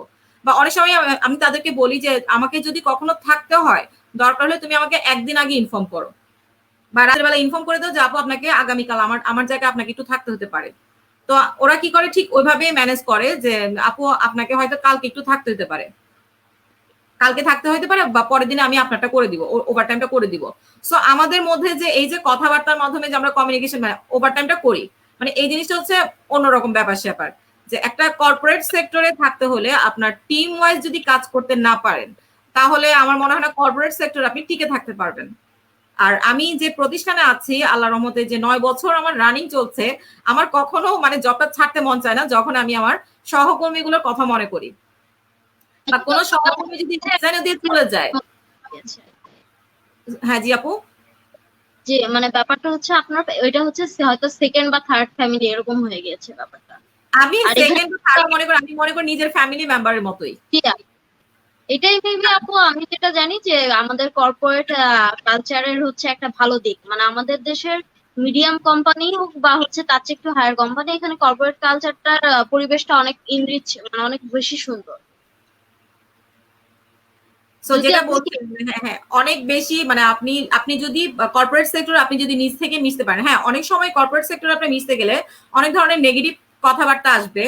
সো আপনি এগুলোকে আপনি যদি ইগনোর করে আপনি যদি সামনের দিকে এগিয়ে যান, তাহলে আপনার কমিউনিকেশনটা কি হবে, অনেক বেশি বিল্ড আপ হবে। আর আপনাকে মিশতে জানতে হবে, আপনার জুনিয়রের সাথে আপনাকে মিশতে হবে, বা জুনিয়র যারা আছে তাদেরকেও কি করতে হবে, সিনিয়রকে ঠিক সেভাবে রেসপেক্ট করতে হবে। তাহলে আপনি যখন একটা কর্পোরেট সেক্টরে থাকবেন, যে আমি নিজেই বললাম যে আমি ৯ বছর ধরে জব করছি, বাট আমার কখনো মানে যখন জব ছাড়ার কথা মাথায় আসে, তখন আমি চিন্তা করি যে আমি ওদেরকে ছাড়া আমি কিভাবে থাকবো।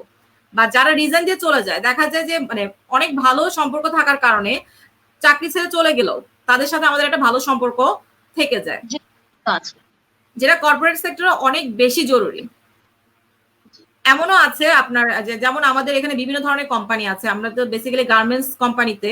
সো মানে অনেক ধরনের গার্মেন্টস এর ইনফরমেশন আমরা পাই, যেখানে আপনার যারা এইচআর তাদের সাথে প্রোডাকশন সাইডের বা কোয়ালিটি সাইডের কোনো ধরনের সম্পর্কই থাকে না। মানে এইচআর আলাদা পার্ট, প্রোডাকশন আলাদা পার্ট, বা কোয়ালিটি আলাদা সাইডে তারা কাজ করছে। কেউ মানে দরকার পড়লে কথা বলে, নাহলে কথা বলে না। কিন্তু আমরা যে কোম্পানিতে আছি, আপনি ধরতেও পারবেন না এখানে কে প্রোডাকশনের লোক, কে এইচআর এর লোক, কে আপনার কোয়ালিটির লোক। মানে একটা আমাদের টিম। পরিবেশটা এত বেশি ভালো। জি আপু, আপনি অনেক লাকি, আর এমনই হওয়া উচিত আসলে। আলহামদুলিল্লাহ, আসলে আমি অনেক লাকি যে আমি যে কোম্পানিতে আছি, আমি আসলে অনেক লাকি, কারণ এটা আমার সেকেন্ড পরিবারই বলা যায়।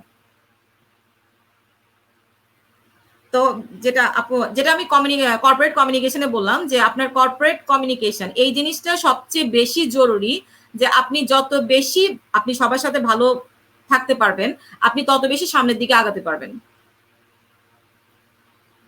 জি আপু, এই এক মুহূর্তে আমাদের হাতে একটা কোশ্চেন এসেছে, তো আপু আমি কি কোশ্চেনটা আপনাকে করতে পারি? হ্যাঁ আপু, বলেন। জি আপু, আমাদের আমাদের তারেক মাহমুদ জিম ভাইয়া কোশ্চেন করেছে যে কর্পোরেট সেক্টরে জবের জন্য কি কি স্কিল ডেভেলপমেন্টের প্রয়োজন, এন্ড এই ব্যাপারে একটু ডিটেলস জানাবেন প্লিজ। তো আপু আপনি যদি একটু জানাতেন। হ্যাঁ অবশ্যই, কর্পোরেট সেক্টরের ক্ষেত্রে স্কিল ডেভেলপমেন্ট, তার আগে আমাকে জানতে হবে আপনি কর্পোরেট সেক্টরে কোন ডিপার্টমেন্টের জন্য আপনি জানতে চাচ্ছেন। আপনি যদি এইচআর রিলেটেড হয়, এইচআর রিলেটেড হলে আপনাকে অবশ্যই বিভিন্ন ধরনের স্কিল ডেভেলপমেন্ট করতে হবে। যেমন প্রথমেই হচ্ছে আপনাকে যোগাযোগটা বাড়াতে হবে। আর এইচআর আপনাকে সবার সাথে, এইচআরটা হচ্ছে এমন একটা সেক্টর যেখানে আপনার সবার সাথে সম্পর্কটা কি করতে হয়, যোগাযোগটা মেনটেন করতে হয়। এর বাইরে আপনার টিম ম্যানেজমেন্ট, তারপরে টাইম ম্যানেজমেন্ট, টিম ডেভেলপমেন্ট, আমাদের বিভিন্ন ধরনের ট্রেনিং আছে, ওই যেগুলো আমরা স্কিল ডেভেলপমেন্ট বলি। তো এগুলোর উপর আমি যত বেশি ট্রেনিং করব, তত বেশি আমার কি হবে, নলেজ গ্যাদার হবে।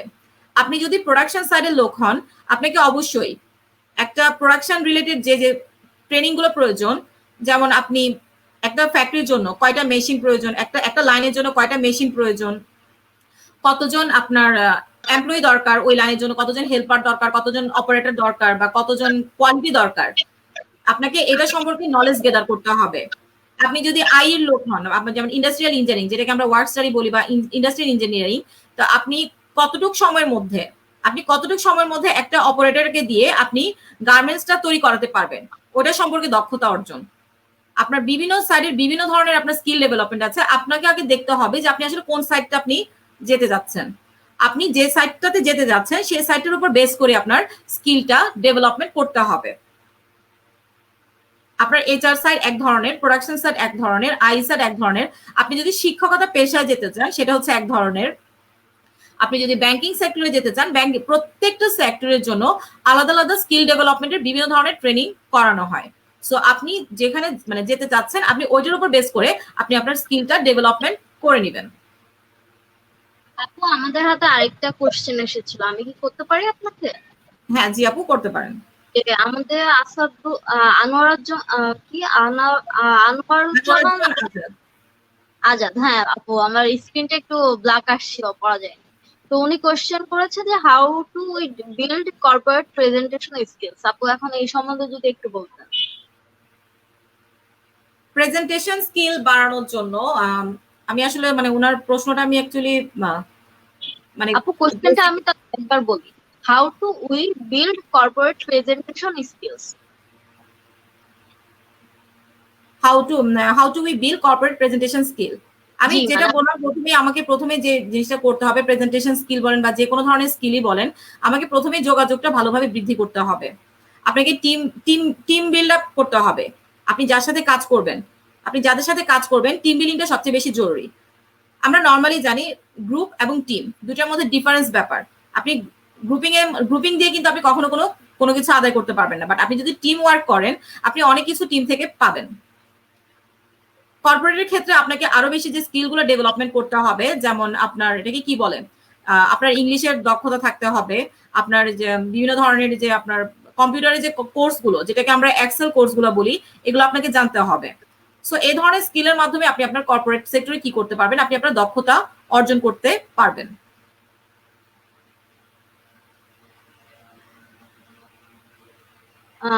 জি আপু, হ্যাঁ। আর আর কারোর কোনো কোশ্চেন আছে? আপু আমাদের হাতে এই মুহূর্তে আর কোনো কোশ্চেন নাই, তো আপু তাহলে আমি পরবর্তী স্লাইডে চলে যাচ্ছি। আপু আরেকটা কোশ্চেন ছিল, সরি এই মুহূর্তে এসেছে। আপু আরেকটা কোশ্চেন এসেছে, আপনি কি এই মুহূর্তে নেবেন না একটু পরে? হ্যাঁ আপু বলেন, আমি শুনছি। এই হার্ড স্কিলস আর সফট স্কিলস এই সেক্টরে কোনটা বেশি দরকার? এটা হার্ড সাদিয়া স্কিল এবং সফট মোহনা স্কিল। আপু কোশ্চেন করেছে যে হার্ড স্কিল বা সফট স্কিল এটা কোনটা আমাদের বেশি দরকার এই সেক্টরে। এখন বর্তমান সময়ের জন্য আমি যেটা বলবো, সফট স্কিলটা সবচেয়ে বেশি জরুরি। হার্ড স্কিল তো আছে পাশাপাশি, বাট সফট স্কিলটা সবচেয়ে বেশি জানা জরুরি। আপনি যত বেশি সফট স্কিল ডেভেলপমেন্ট করতে পারবেন, আপনার কর্পোরেট সেক্টরে তত বেশি আপনি উন্নতি করতে পারবেন।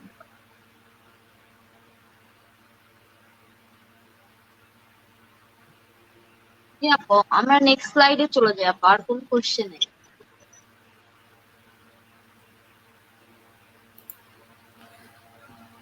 আমার নেক্সট প্রশ্ন হচ্ছে, what is the importance of corporate communication? মানে কর্পোরেট কমিউনিকেশনের ক্ষেত্রে আমার কি ধরনের গুরুত্ব রয়েছে?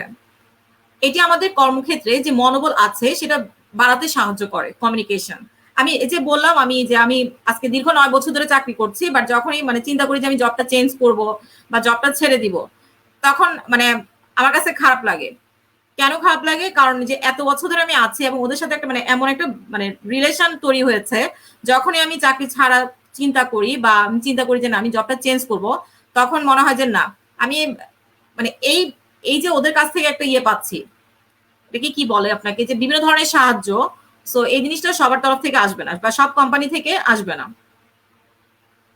এরপরে হচ্ছে দক্ষতা বাড়ানোর ক্ষেত্রে, দক্ষতা বাড়ানোর ক্ষেত্রে কর্পোরেট কমিউনিকেশন অনেক বেশি জরুরি। এরপরে হচ্ছে প্রতিষ্ঠানের লক্ষ্য। আমার যে প্রতিষ্ঠানের লক্ষ্য, আমার গোল কি, আমার গোলটা, আমার অর্গানাইজেশনের গোল মানে বোঝার জন্য আমাকে অবশ্যই কি করতে হবে, কমিউনিকেশনটা বাড়াতে হবে। এরপরে মানে কর্মীদেরকে কোম্পানির যে দিক নির্দেশনা আছে সেটা বাড়াতে মানে কর্পোরেট কমিউনিকেশন অনেক বেশি গুরুত্বপূর্ণ ভূমিকা পালন করে থাকে। এই ক্ষেত্রে সিথি আপু আপনার কোনো কোয়েশ্চেন আছে? না আপু, এখন আর কোনো কোশ্চেন নেই। আচ্ছা, এখন আমি বলবো corporate characteristics of corporate communication. একটা কর্পোরেট কমিউনিকেশনে কি ধরনের বৈশিষ্ট্য থাকতে পারে? প্রথমে আমি বলবো আমার প্রথম যে বৈশিষ্ট্যটা হলো ফর্মাল কমিউনিকেশন। নর্মালি আমরা বুঝি ফর্মাল কমিউনিকেশনের ক্ষেত্রে যে মানে দিক নির্দেশনা দেওয়া। ইনফর্মাল কমিউনিকেশন, যে নর্মাল কথাবার্তা আমরা কমিউনিকেশনের ক্ষেত্রে কর্পোরেটের ক্ষেত্রে বিভিন্ন ধরনের নর্মাল আমরা কথাবার্তা বলে থাকি, কাজের বাইরেও অনেক সময় অনেক ধরনের কথাবার্তা বলে থাকি। সেটা আমরা কি বলতে পারি, ইনফর্মাল কমিউনিকেশন। ইন্টারনাল এবং এক্সটার্নাল কমিউনিকেশন, আপনার কোম্পানির ভিতরে ইন্টারনাল যে লোকগুলো থাকে বা যে আমাদের যে আশেপাশের যে মানুষগুলো থাকে তাদের সাথে কোম্পানির কমিউনিকেশন রক্ষা করা। এরপর এক্সটার্নাল, কোম্পানির বাইরে বিভিন্ন ধরনের, যেমন হতে পারে সাপ্লায়ারদের সাথে বিভিন্ন ধরনের কি কমিউনিকেশন করা। সাপ্লায়ারদের ক্ষেত্রে অনেক ধরনের সাপ্লায়ার থাকতে পারে, আপনার ফুড সাপ্লায়ার থাকতে পারে, বাস সাপ্লায়ার থাকতে পারে, সবার সাথে কি করা, যোগাযোগ বৃদ্ধি করা। এরপরে হচ্ছে আপনার ওরাল এবং রিটেন কমিউনিকেশন। কিছু কর্পোরেটের ক্ষেত্রে বিভিন্ন ধরনের কমিউনিকেশন থাকে যেটা আমরা মুখে করে থাকি, বা অনেক সময় কিছু আমরা মেলের মাধ্যমে, যেটাকে আমরা রিটেন কমিউনিকেশন বলি, হাতে লেখার মাধ্যমে বা মেলের মাধ্যমে আমরা কমিউনিকেশন গুলো করে থাকি। এরপরে হচ্ছে আপনার ফিডব্যাক। ফিডব্যাকটা হচ্ছে আমি যে কমিউনিকেশন করলাম, আমি যার সাথে কমিউনিকেশন করলাম তার কাছ থেকে আমার কি ফিডব্যাকটা আসলো, সেটাই হচ্ছে আমার কমিউনিকেশন, কর্পোরেট কমিউনিকেশনের একটা বৈশিষ্ট্য। সো এগুলোই হচ্ছে আমি নর্মালি আমি যেটা বলবো যে formal communication, informal communication, oral, written, wide coverage, long term system. মানে এটা হচ্ছে একটা দীর্ঘমেয়াদী কি পরিকল্পনার মতো। আপনি আজকে যা একটা বীজ বপন করবেন, ওই বীজটার মধ্যে আপনি যত বেশি পানি দিবেন, সার দিবেন, আপনার কি আস্তে আস্তে চারা গাছটা কি হবে, গাছে রূপান্তরিত হবে, আপনাকে একটা সময় ফল দিবে বা ফুল দিবে। সো কমিউনিকেশনটা হচ্ছে এমন যে আপনি যত বেশি ভালোভাবে তাদের সাথে মিশতে পারবেন, তত বেশি একটা সময় আপনার ফিডব্যাকটা কি আসবে, অনেক বেশি ভালো আসবে।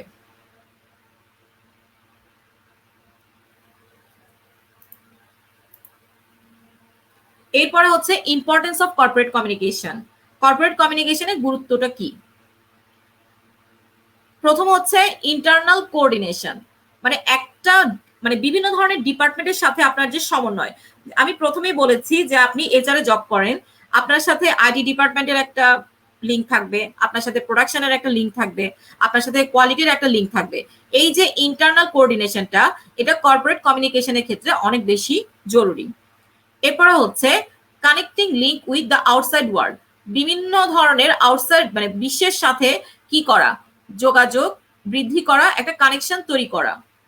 মোটিভেশন, আপনি যে কোম্পানিতে আছেন আপনি যদি মোটিভেটেড না হন তাহলে কখনই আপনি কর্পোরেট সেক্টরে, আপনি যে কোনো সেক্টরে যান না কেন, আপনাকে দিয়ে কাজ করানো সম্ভব হবে না আপনি যদি মোটিভেটেড না থাকেন। সো কর্পোরেট কমিউনিকেশনের ক্ষেত্রে মোটিভেশনটা অনেক বেশি জরুরি। দক্ষ ম্যানেজমেন্ট, আপনার ম্যানেজমেন্টে যদি দক্ষ হয়, যেমন আমি বারবার আমার প্রসঙ্গে আমি টানছি কারণ আমি একটা কর্পোরেট সেক্টরে আছি, আমি যার আন্ডারে আছি বা আমি যে ম্যানেজমেন্টের আন্ডারে আছি, ম্যানেজমেন্ট যদি দক্ষ না হতো তাহলে আমাকে এতদিন ধরে আমি তাদের আন্ডারে কাজ করতাম না। তারা আজ দক্ষ বলে তাদের ম্যানেজমেন্ট, আমাদের যে ম্যানেজমেন্টটা অনেক বেশি মানে ইফেক্টিভ বলে আজকে আমি দীর্ঘ 9 বছর ধরে আমি কোম্পানিতে জব করছি। মানে ম্যানেজমেন্টটা অনেক বেশি গুড, যার কারণে আমি কাজ করে এখানে কি স্বাচ্ছন্দ্য বোধ করে থাকি। এরপর হচ্ছে ডিসিশন মেকিং এন্ড ইমপ্লিমেন্টেশন। আমাদের কর্পোরেট কমিউনিকেশনের ক্ষেত্রে সিদ্ধান্ত গ্রহণ এবং এটা বাস্তবায়ন করা অনেক বেশি জরুরি। আমি যা সিদ্ধান্ত নিব যতক্ষণ পর্যন্ত আমি এটা বাস্তবে রূপ দিতে না পারবো ততক্ষণ বেশি এটা কর্পোরেট কমিউনিকেশন হবে না। যখনই আমি সিদ্ধান্তটাকে আমি বাস্তব করে ফেলবো, বাস্তবে রূপদান করে ফেলবো, তখনই এটা কর্পোরেট কমিউনিকেশন কি হিসেবে বিবেচিত হবে। লিডারশিপ, কর্পোরেটে বা যে কোনো জায়গায় আপনার লিডারশিপ অনেক বেশি কার্যকর। আপনার লিডারশিপ যদি না থাকে আপনি কখনো কোনো জায়গায় ভালো কোনো কিছু পাবেন না। Leadership main.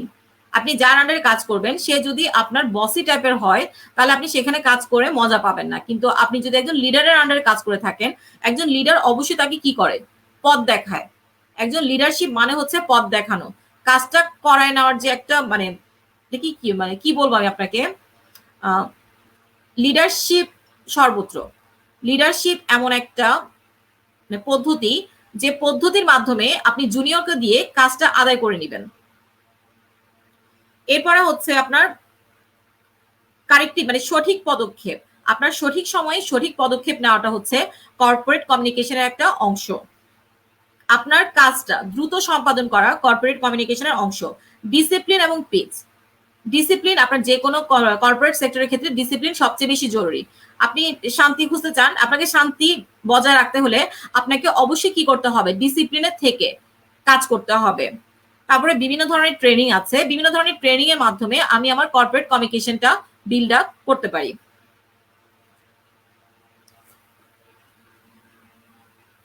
এখন যে প্রশ্নটা যে আমার প্রথম দিকেই করা হয়েছিল, corporate job versus government job, তো আমি কি এটা বলবো আপু নাকি একটু সময় নিব?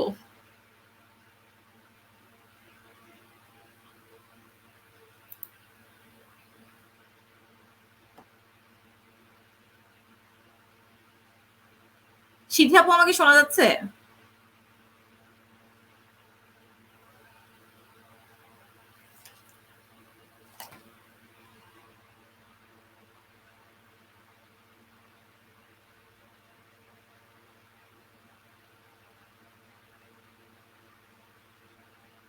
আমাকে শোনা যাচ্ছে? আমাকে একটু একটু নক দিলে মানে বুঝতে পারতাম।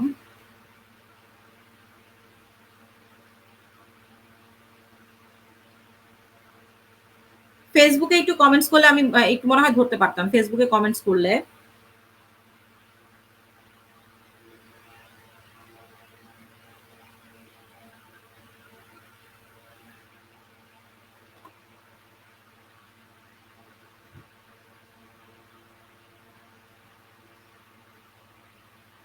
আমি তাহলে শুরু করি, corporate job versus government job.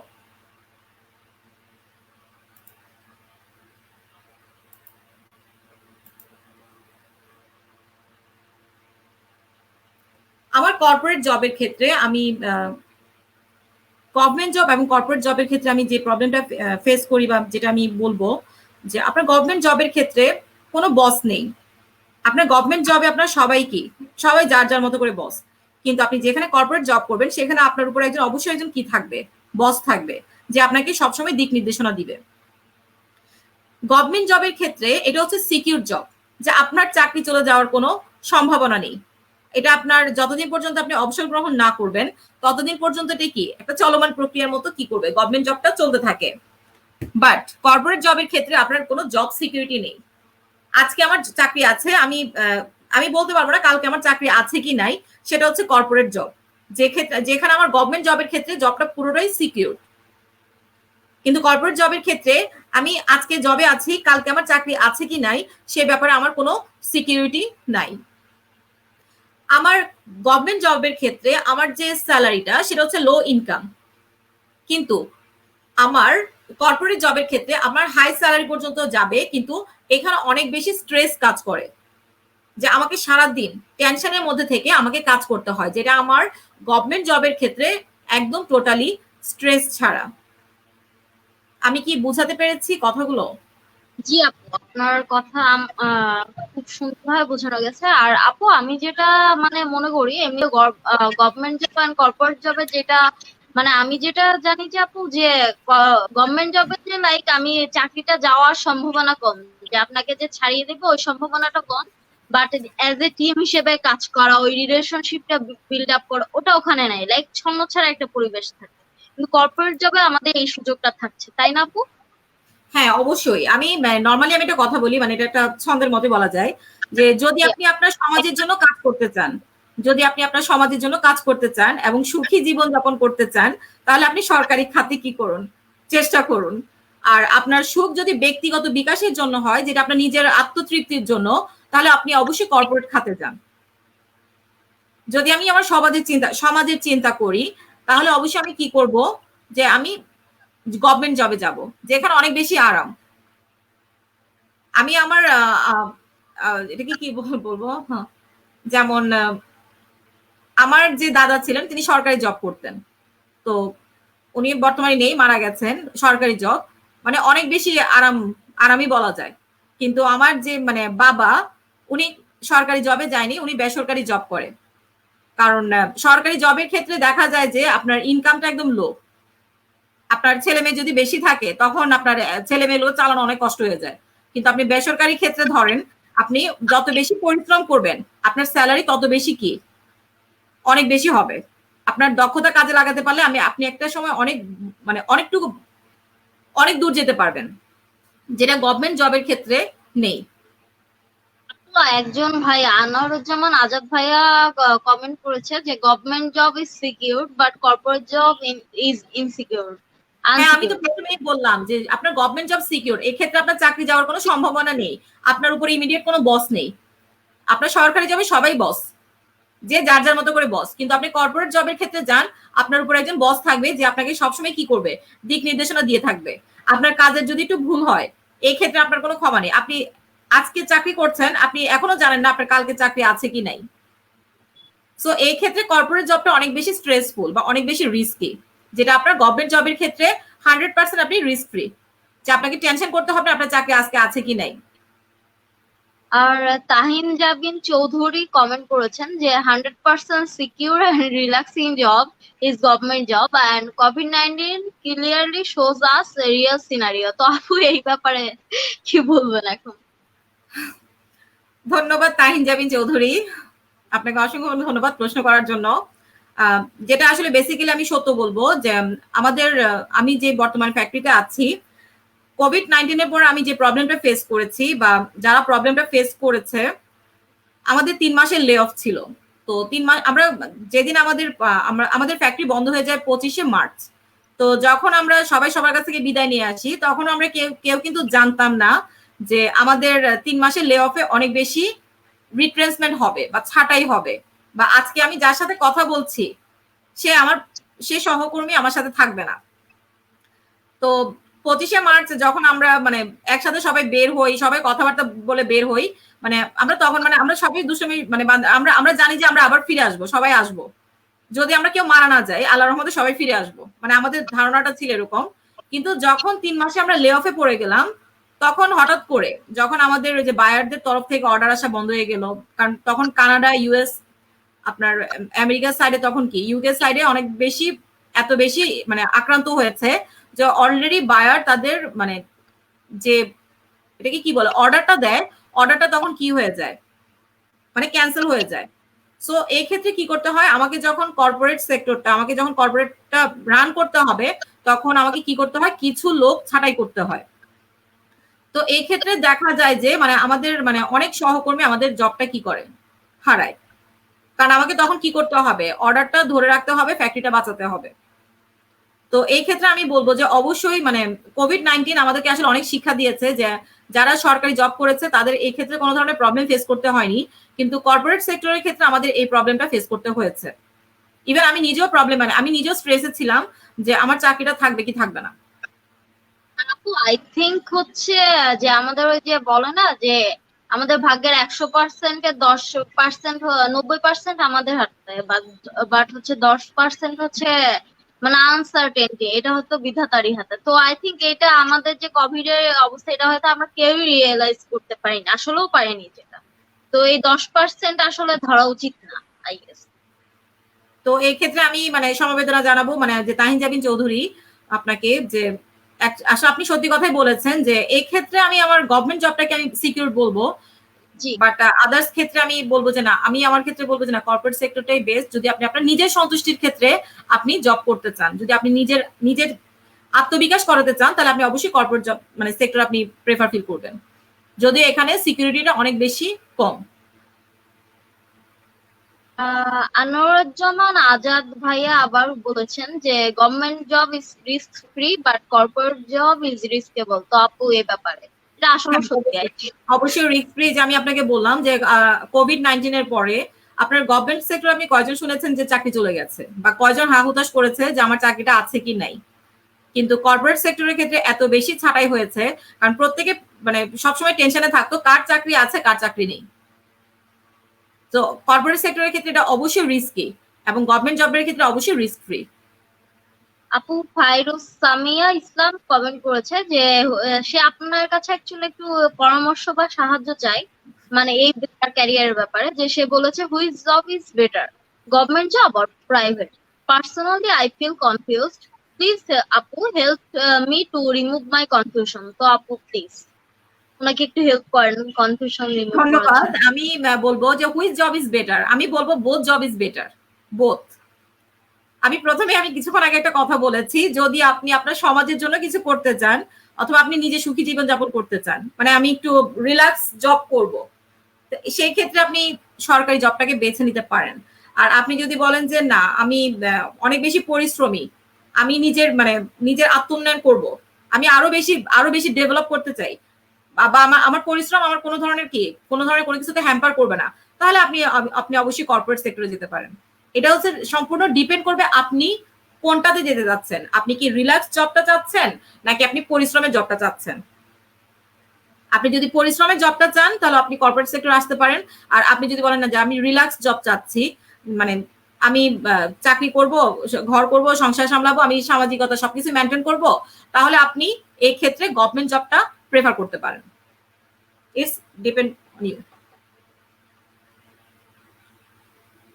I think আপু আপনার কনফিউশন দূর হয়েছে, ফাইরুজ সামিয়া ইসলাম।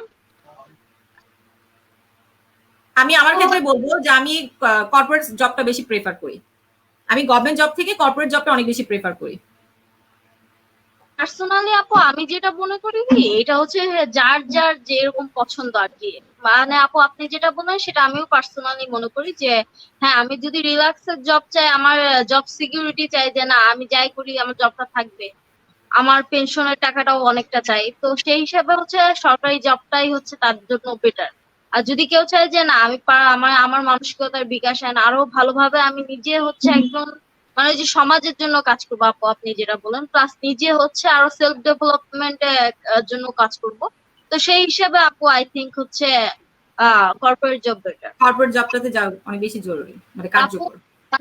তাহিম জাবিন চৌধুরী আবার কমেন্ট করেছেন যে yes, for mental satisfaction and better career corporate is best.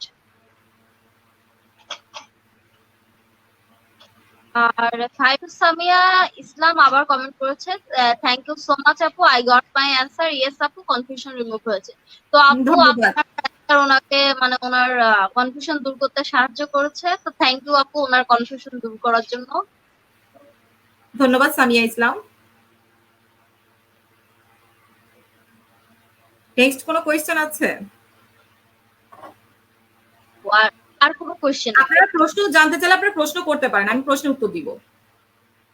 জি, কেউ যদি কোশ্চেন করতে চান আপনারা কমেন্টে কোশ্চেন করতে পারেন, আমরা এখন কোশ্চেন নিচ্ছি।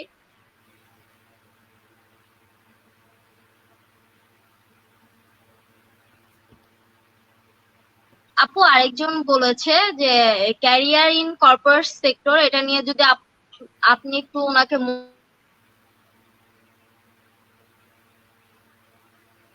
কমেন্ট করেছে যে কর্পোরেট সেক্টরে হচ্ছে ক্যারিয়ার নিয়ে একটু মোটিভেট করতে, তো প্লিজ হাসান ভাইয়া কমেন্ট করেছে এটা। কর্পোরেট জবের ক্ষেত্রে মোটিভেশন দেওয়ার জন্য? জি, হ্যাঁ, সব আপনাকে অবশ্যই আপনি আমাদের কোন হাসান ভাইয়া, এই যে এরিয়া কেরিয়ার একাডেমির ওই হাসান ভাইয়া? তিনি এই কোশ্চেন করেছে। আমি অবশ্যই বলবো যে কর্পোরেট সেক্টর আমার জন্য বেস্ট। আমি গভর্নমেন্ট জব থেকে কর্পোরেট সেক্টর জবটা অনেক বেশি প্রেফার করি। কারণ আমি আমার নিজের উন্নয়নের জন্য, আমি যদি বলি যে আমি আমার যা স্যালারি, আমি এটাতে অনেক বেশি কি স্যাটিসফাইড। যেটা আজকে যদি আমি গভর্নমেন্ট জব করতাম, এখন বর্তমান যা স্যালারি পাচ্ছি, হয়তো আমার এত বেশি কি হতো না, আমার চাহিদা পূরণ করতে পারতো না। আমি আমার চাহিদা পূরণ করার জন্য কি কর্পোরেট সেক্টরে এসেছি, এবং ওইখানে আমি কি বেটার কিছু দেওয়ার চেষ্টা করছি। আপনি যদি ভালো কিছু করতে চান বা নিজের ডেভেলপমেন্ট চান, আপনি অবশ্যই কর্পোরেট সেক্টরে আসুন। আর আপনি যদি মনে করেন যে আপনি একটু লেজি টাইপসের, একটু অলস, আমার আমি মানে সারাদিন কাজ, মানে নর্মালি আমি কাজ করার পর একটু রিল্যাক্স থাকবো, তাহলে আপনি, আমি সরি এটার জন্য, কারণ অনেকে হয়তো এটাকে নেগেটিভ ভাবে নিতে পারেন, নেগেটিভলি নিবেন না। যেটা আমি বলতেছি যে অনেকে পছন্দ করে রিল্যাক্স জব, অনেক রিল্যাক্স জব, যে আমার 8টা 5টা ডিউটি থাকবে বা 9টা 5টা ডিউটি থাকবে, ওই ক্ষেত্রে আপনি গভর্নমেন্ট জবটা প্রেফার করতে পারেন। আর আপনি যদি মনে করেন আমি অনেক বেশি পরিশ্রমী, আমার আরো বেশি লাগবে, বা আমি নিজেকে আরো সামনের দিকে এগিয়ে নিয়ে যাব, তো ওই ক্ষেত্রে আপনি কর্পোরেট সেক্টরটাতে আসতে পারবেন।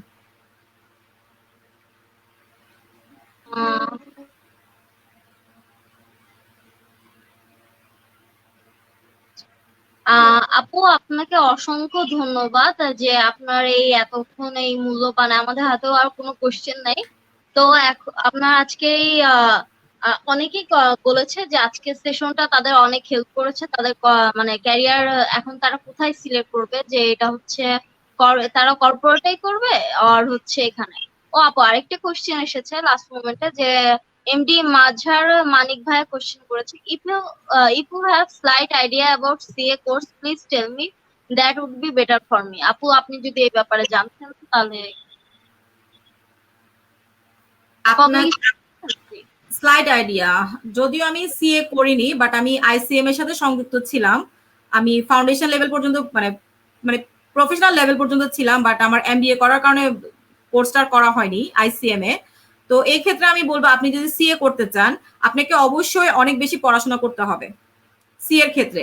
পাশাপাশি যে কোনো একটা ফার্মের সাথে আপনাকে কি করতে হবে, সংযুক্ত হতে হবে। বেসিক্যালি অডিট যে ফার্মগুলো, সেগুলোর সাথে আপনাকে সংযুক্ত হতে হবে। আর আপু আমার কাছে আরেকটা কোশ্চেন ছিল, যে সেটা আমাকে পার্সোনাল ইনবক্সে একজন করেছিল সেশনের আগে, যে আপু তার আইডিয়া নেই, সে সিট এর ব্যাপারেও যেটা চেয়েছিল সেটা জানতে পেরেছে। আচ্ছা আপু আরেকজন কোশ্চেন করেছে যে একজন এইচআর হিসেবে এন্ট্রি লেভেল পজিশনে চাকরি করতে কোন স্কিল গুলো বা কোন দক্ষতা প্রয়োজন, আপু এই ব্যাপারে যদি একটু বলতেন। একজন এইচআর হিসেবে এন্ট্রি লেভেল পজিশনে চাকরি করতে অ্যাকচুয়ালি মানে এই দক্ষতা ক্ষেত্রে, প্রয়োজন, কোন হ্যাঁ, দক্ষতা প্রয়োজন, কোন skill? এই ক্ষেত্রে আমি বলবো আপনাকে প্রথমে যে দক্ষতাটা অর্জন করতে হবে, আপনাকে কমিউনিকেশনের উপর জানতে হবে, যে আপনি প্রথম যখন এন্ট্রি লেভেলে জব মানে ঢুকবেন, আপনার কোন ধরনের দক্ষতা, আপনি কার সাথে কিভাবে কথা বলবেন।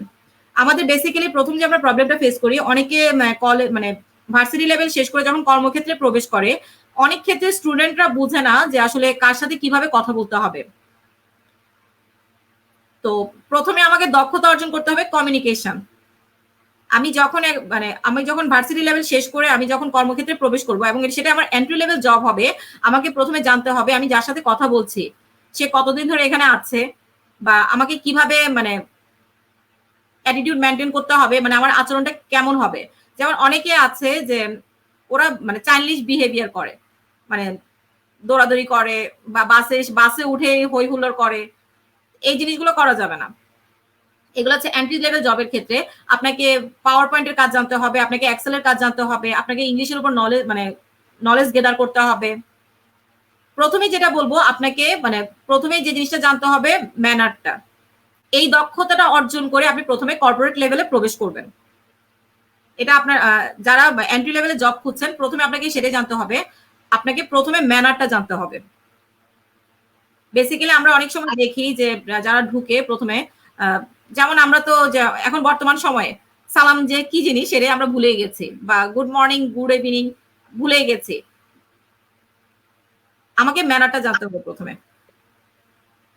জি আপু, আমাদের অলরেডি 9টা বেজে গেছে। আমরা লাস্ট দুইটা কোশ্চেন নিব। সেটা হচ্ছে আঞ্জুমান আখি কোশ্চেন করেছে যে আপু, if you kindly say in which way you manage your personal and professional life at the same time. যে আপু, আপনি কিভাবে পার্সোনাল এন্ড প্রফেশনাল লাইফ একই সময়ে ম্যানেজ করেন? আপু এই সম্বন্ধে যদি একটু ওনাকে বলতেন।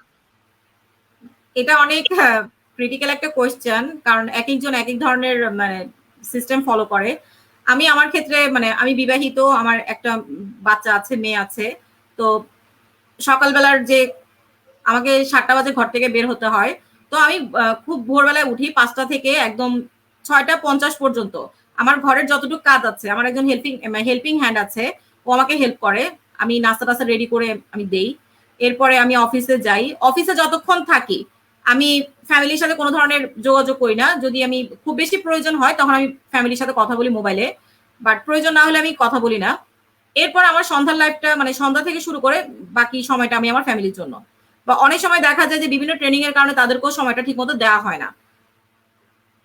তো এক্ষেত্রে একটা ব্যাপার হচ্ছে আপনার ফ্যামিলি মেম্বার কেমন।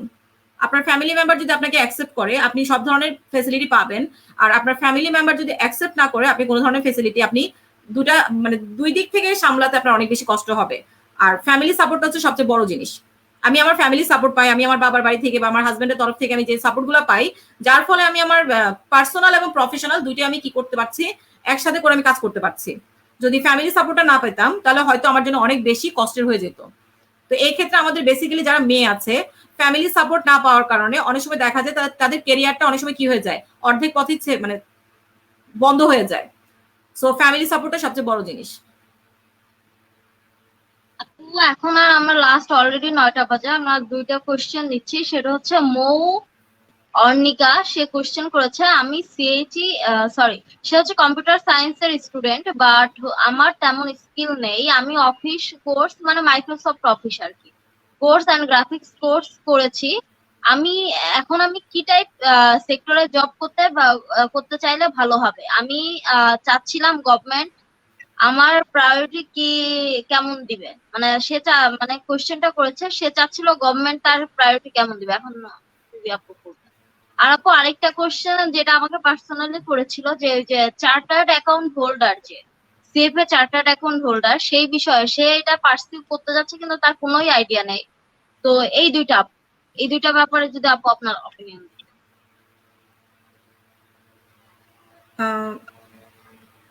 প্রথম প্রশ্নটা কি ছিল? CSC student. জি, যে আপু সে হচ্ছে সিএসসি স্টুডেন্ট, বাট তার তেমন কোনো স্কিল ওইভাবে নেই। বাট সে ওই যে Microsoft Office course and graphics এর কোর্স করেছে।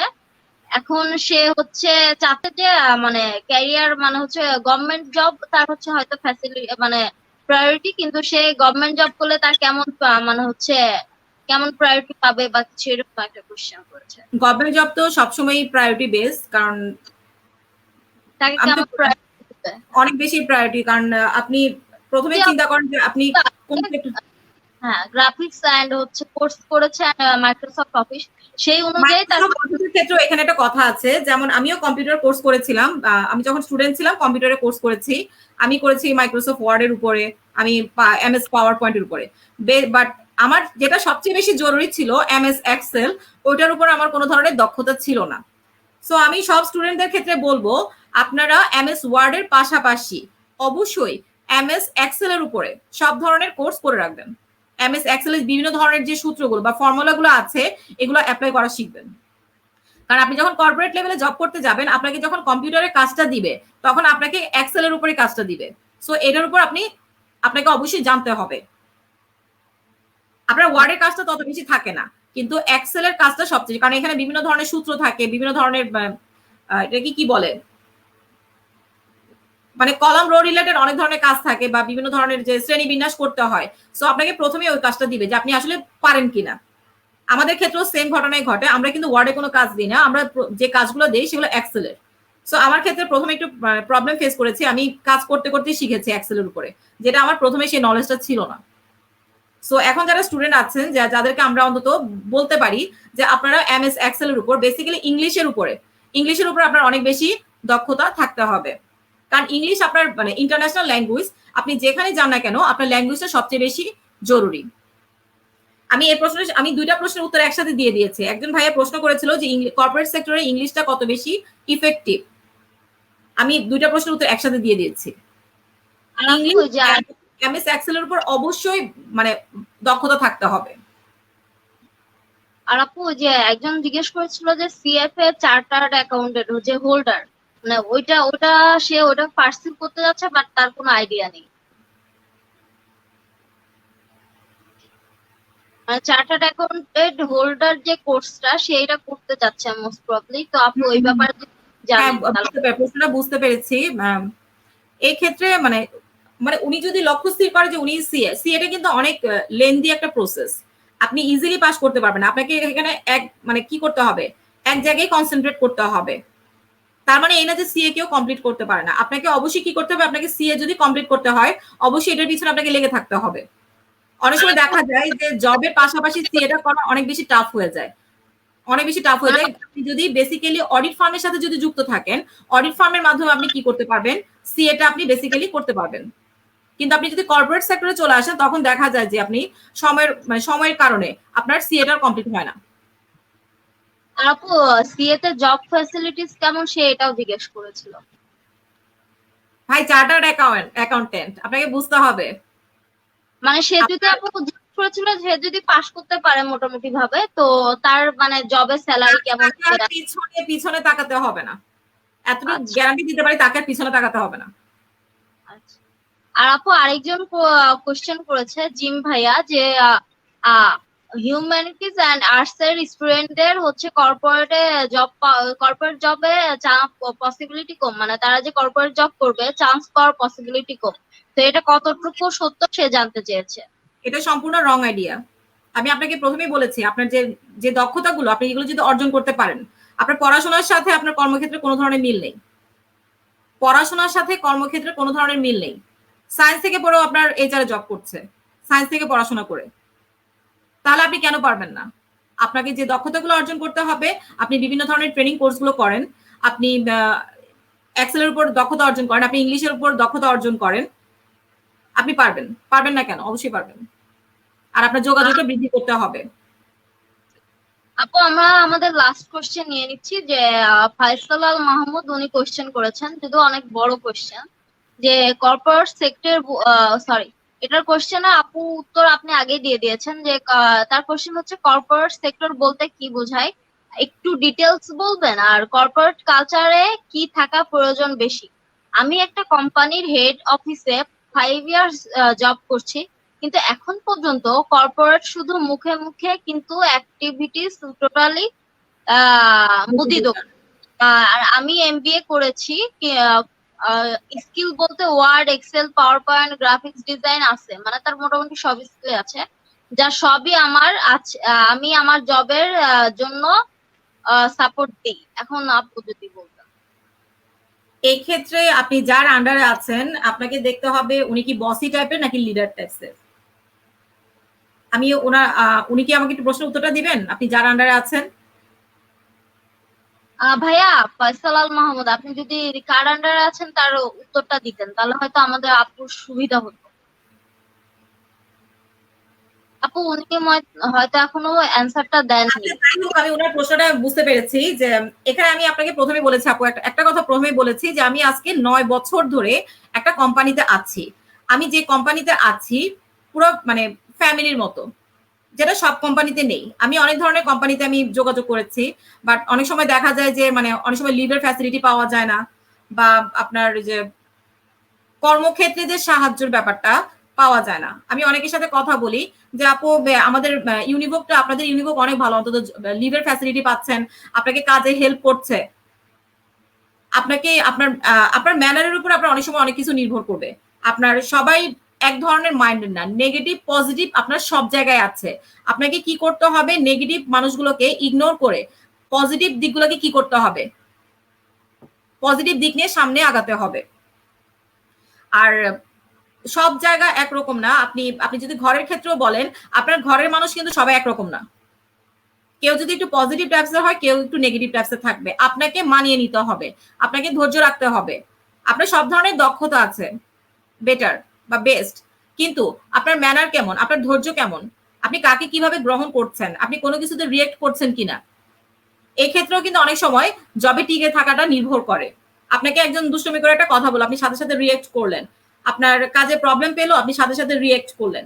আপনি রিয়েক্ট না করে যদি আপনি ধৈর্য ধরে থাকতে পারেন, তাহলে আপনার জবের ক্ষেত্রে আপনি অনেক কি ভালো ফেসিলিটি পাবেন। অনেক সময় আমরা রাগ দেখিয়ে ফেলি যে কেউ একটু দুষ্টমি করে কথা বললো বা একটু মানে এটাকে কি বলে আপনার একটু পিন মেরে কথা বললো, আমরা অনেক সময় কি করতে পারি না, নিজের ধৈর্যটাকে ধরে রাখতে পারি না বা রাগটাকে কন্ট্রোল করতে পারি না। আমাকে কি করতে হবে, এইগুলো এই ধৈর্য জ্ঞানগুলো থাকতে হবে, রাগটাকে কন্ট্রোল করতে হবে। আমি যার সাথে কথা বলবো সে আমাকে কি করলো, সে একটা পিন মেরে কথা বললো, আপনাকে এগুলো কি করতে হবে, ইগনোর করে ফেলতে হবে। মাথায় রাখা যাবে না যে আমাকে এই কথাটা বলছে। সো এই জিনিসগুলো আপনাকে ওভারকাম হতে হবে, তাহলে আপনি আপনার জব লাইফে অনেক বেশি সুখী হবেন। আর আপনার জব লাইফে সুখী হতে হলে আপনাকে নেগেটিভ জিনিসগুলো আপনাকে কি করতে হবে, পজিটিভলি নিতে হবে। আর আপনি যদি পজিটিভলি নিতে পারেন, আপনি 1 বছর আপনি অনেক বছর জব করতে পারবেন। এমনও হতে পারে আপনি জব ছেড়ে আসতেছেন, আপনার সহকর্মীরা আপনার জন্য কান্না করছে। আবার এমনও হতে পারে আপনি জব ছেড়ে আসছেন, আপনার পিছনে আপনার সহকর্মী বলতেছে যাক বাঁচা গেল। জি আপু, আপনার কথাটা আসলে সত্যি যে আসলে এরকম দুই রকম প্রতিক্রিয়াই হয়। এখন হচ্ছে থ্যাংক ইউ ফয়সাল আল মাহমুদ ভাই, আপনি হয়তো আপনার প্রশ্নের উত্তর ভালোভাবে পেয়ে গেছেন। অ্যান্ড থ্যাংক ইউ আপু ফর ইউর গ্রেট প্রেজেন্টেশন। এটা শুধু আমার কথা না, আর আমাদের আরো অনেকের কথা। আফরিন আক্তার আর সাদিয়া আফরিন মোহনা, সেও বলেছে ইনফরমেটিভ সেশন। থ্যাংক ইউ সবাই। আপু আমি শুধু আমি না, হোস্ট হিসেবে সবাই আপনাকে অসংখ্য ধন্যবাদ জানিয়েছে। এন্ড আপু আমি আমার পক্ষ থেকে আপনাকে অসংখ্য, আমার পক্ষ থেকে শুধু না, পুরো এইচএআর ক্যারিয়ার একাডেমি এন্ড হচ্ছে আমাদের এই যে আজকে যারা পার্টিসিপেট ছিল তাদের সবার পক্ষ থেকে আপনাকে অসংখ্য ধন্যবাদ জানাচ্ছি, আন্তরিকভাবে অভিনন্দন জানাচ্ছি যে আপনি আজকে আমাদের সাথে ছিলেন। আপনার এত ব্যস্ততার মধ্য দিয়েও আপনি আমাদের জন্য সময় বের করেছেন এবং এই ফ্রি ভার্চুয়াল কোচিং সেশনটা আপনি পুরোপুরি, মানে হয়তো এটা ফ্রি বলা হলেও কিন্তু এটা হচ্ছে হয়তো হাজার হাজার টাকা দিয়ে এরকম একটা কোচিং সেশন কেউ মানে পায় না, ওরকম এরকম ইফেক্টিভ কোচিং সেশন। তো অসংখ্য ধন্যবাদ আপু আপনাকে। এন্ড এই মুহূর্তে আমি আমাদের সিইও এন্ড ফাউন্ডার হাসান ভাইয়াকে হচ্ছে আহ অনুরোধ করছি যে তাকে কিছু বলতে। হাসান ভাই আপনি কি আছেন?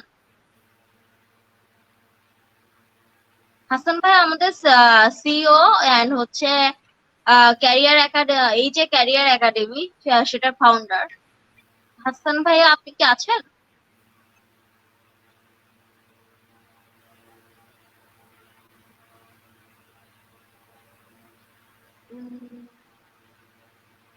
আই থিংক হাসান ভাইয়া এখন অ্যাভেলেবল নেই।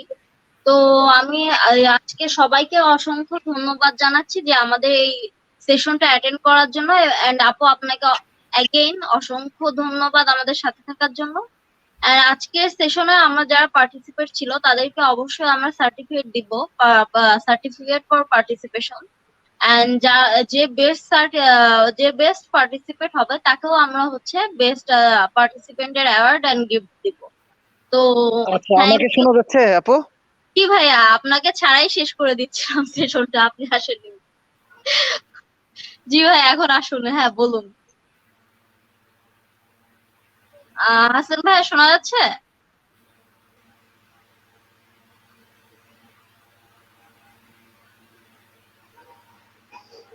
আসসালামু আলাইকুম। জি ভাই আপনাকে ছাড়াই শেষ করে দিচ্ছিলাম, এখন আসতে না, অসুবিধা নেই।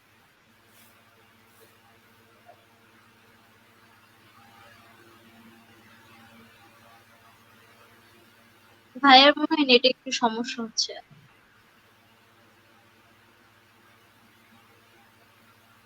হাসান ভাই শুনতে পাচ্ছেন?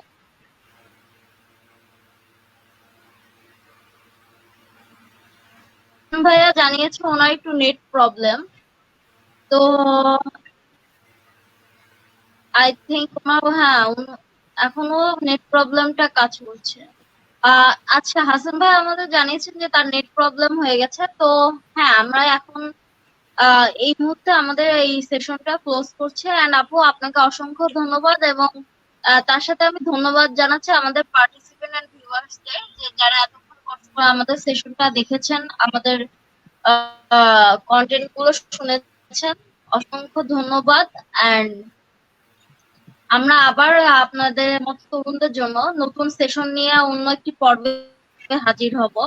আর আমাদের জানাবেন যে আপনাদের কেমন লাগলো আমাদের আজকে ভার্চুয়াল কোচিং সেশনটা। আমাদের আপু যে তার 11 বছরের অভিজ্ঞতা থেকে আপনাদের সাথে শেয়ার করবো, আপনাদের কনফিউশন দূর করলো, যতটুকু সম্ভব আমরা আপনাদের দেওয়ার চেষ্টা করেছি, আপনাদের সাহায্য করার চেষ্টা করেছি। তো এরপর থেকেও আশা করি আপনারা এই যে ক্যারিয়ার একাডেমির সাথেই থাকবেন, আমাদের সাথেই থাকবেন। সবাই ভালো থাকুন, যে যেখানে আছেন সুস্থ থাকুন। এই করোনার সময় এই 2020 সালটাই হয়তো আমাদের জন্য বিষের মতো। তো আমরা এই বছরটা আসলে আমাদের সংগ্রামের বছর। তো এই টাইমটা যদি আমরা ইফেক্টিভলি কাজে লাগাতে পারি, আপনারা যদি এই সেশনটা থেকে কিছু একটু হলেও একটা ওয়ার্ড হলেও শিখতে পারেন, সেটাই আমাদের সার্থকতা। তো অসংখ্য ধন্যবাদ দিয়ে আমরা এখন বিদায় নিচ্ছি। আপু, অ্যাগেন থ্যাঙ্কস আ লট। লাস্টে ধন্যবাদ আপনাকে। সবাইকে আসসালামু আলাইকুম। কষ্ট করে আমার এই সেশনটি দেখার জন্য, এবং দোয়া করবেন যেন ভবিষ্যতে এই ধরনের সেশন আমি আরো করতে পারি এবং স্টুডেন্টদের ক্ষেত্রে মানে আরো ভালো কিছু ইনফরমেশন নিয়ে আসতে পারি। ওকে আপু, আপনাকে আমরা এরপরেও চাবো যে এরপরেও আপনি আমাদের আরো অনেক সেশনে থাকবেন, যদি আপনি আবার টাইম দিতে পারেন। তো অসংখ্য ধন্যবাদ আপু। আমরা আজকের সেশনটা এখানেই শেষ করছি। কথাই বলে যে যেতে নাহি দেব হয় তবু যেতে দিতে হয়। তো সেই হিসেব অনুযায়ী আমাদেরও চলে যেতে হচ্ছে। তো ধন্যবাদ এন্ড আসসালামু আলাইকুম এভরিওয়ান। আসসালামু আলাইকুম।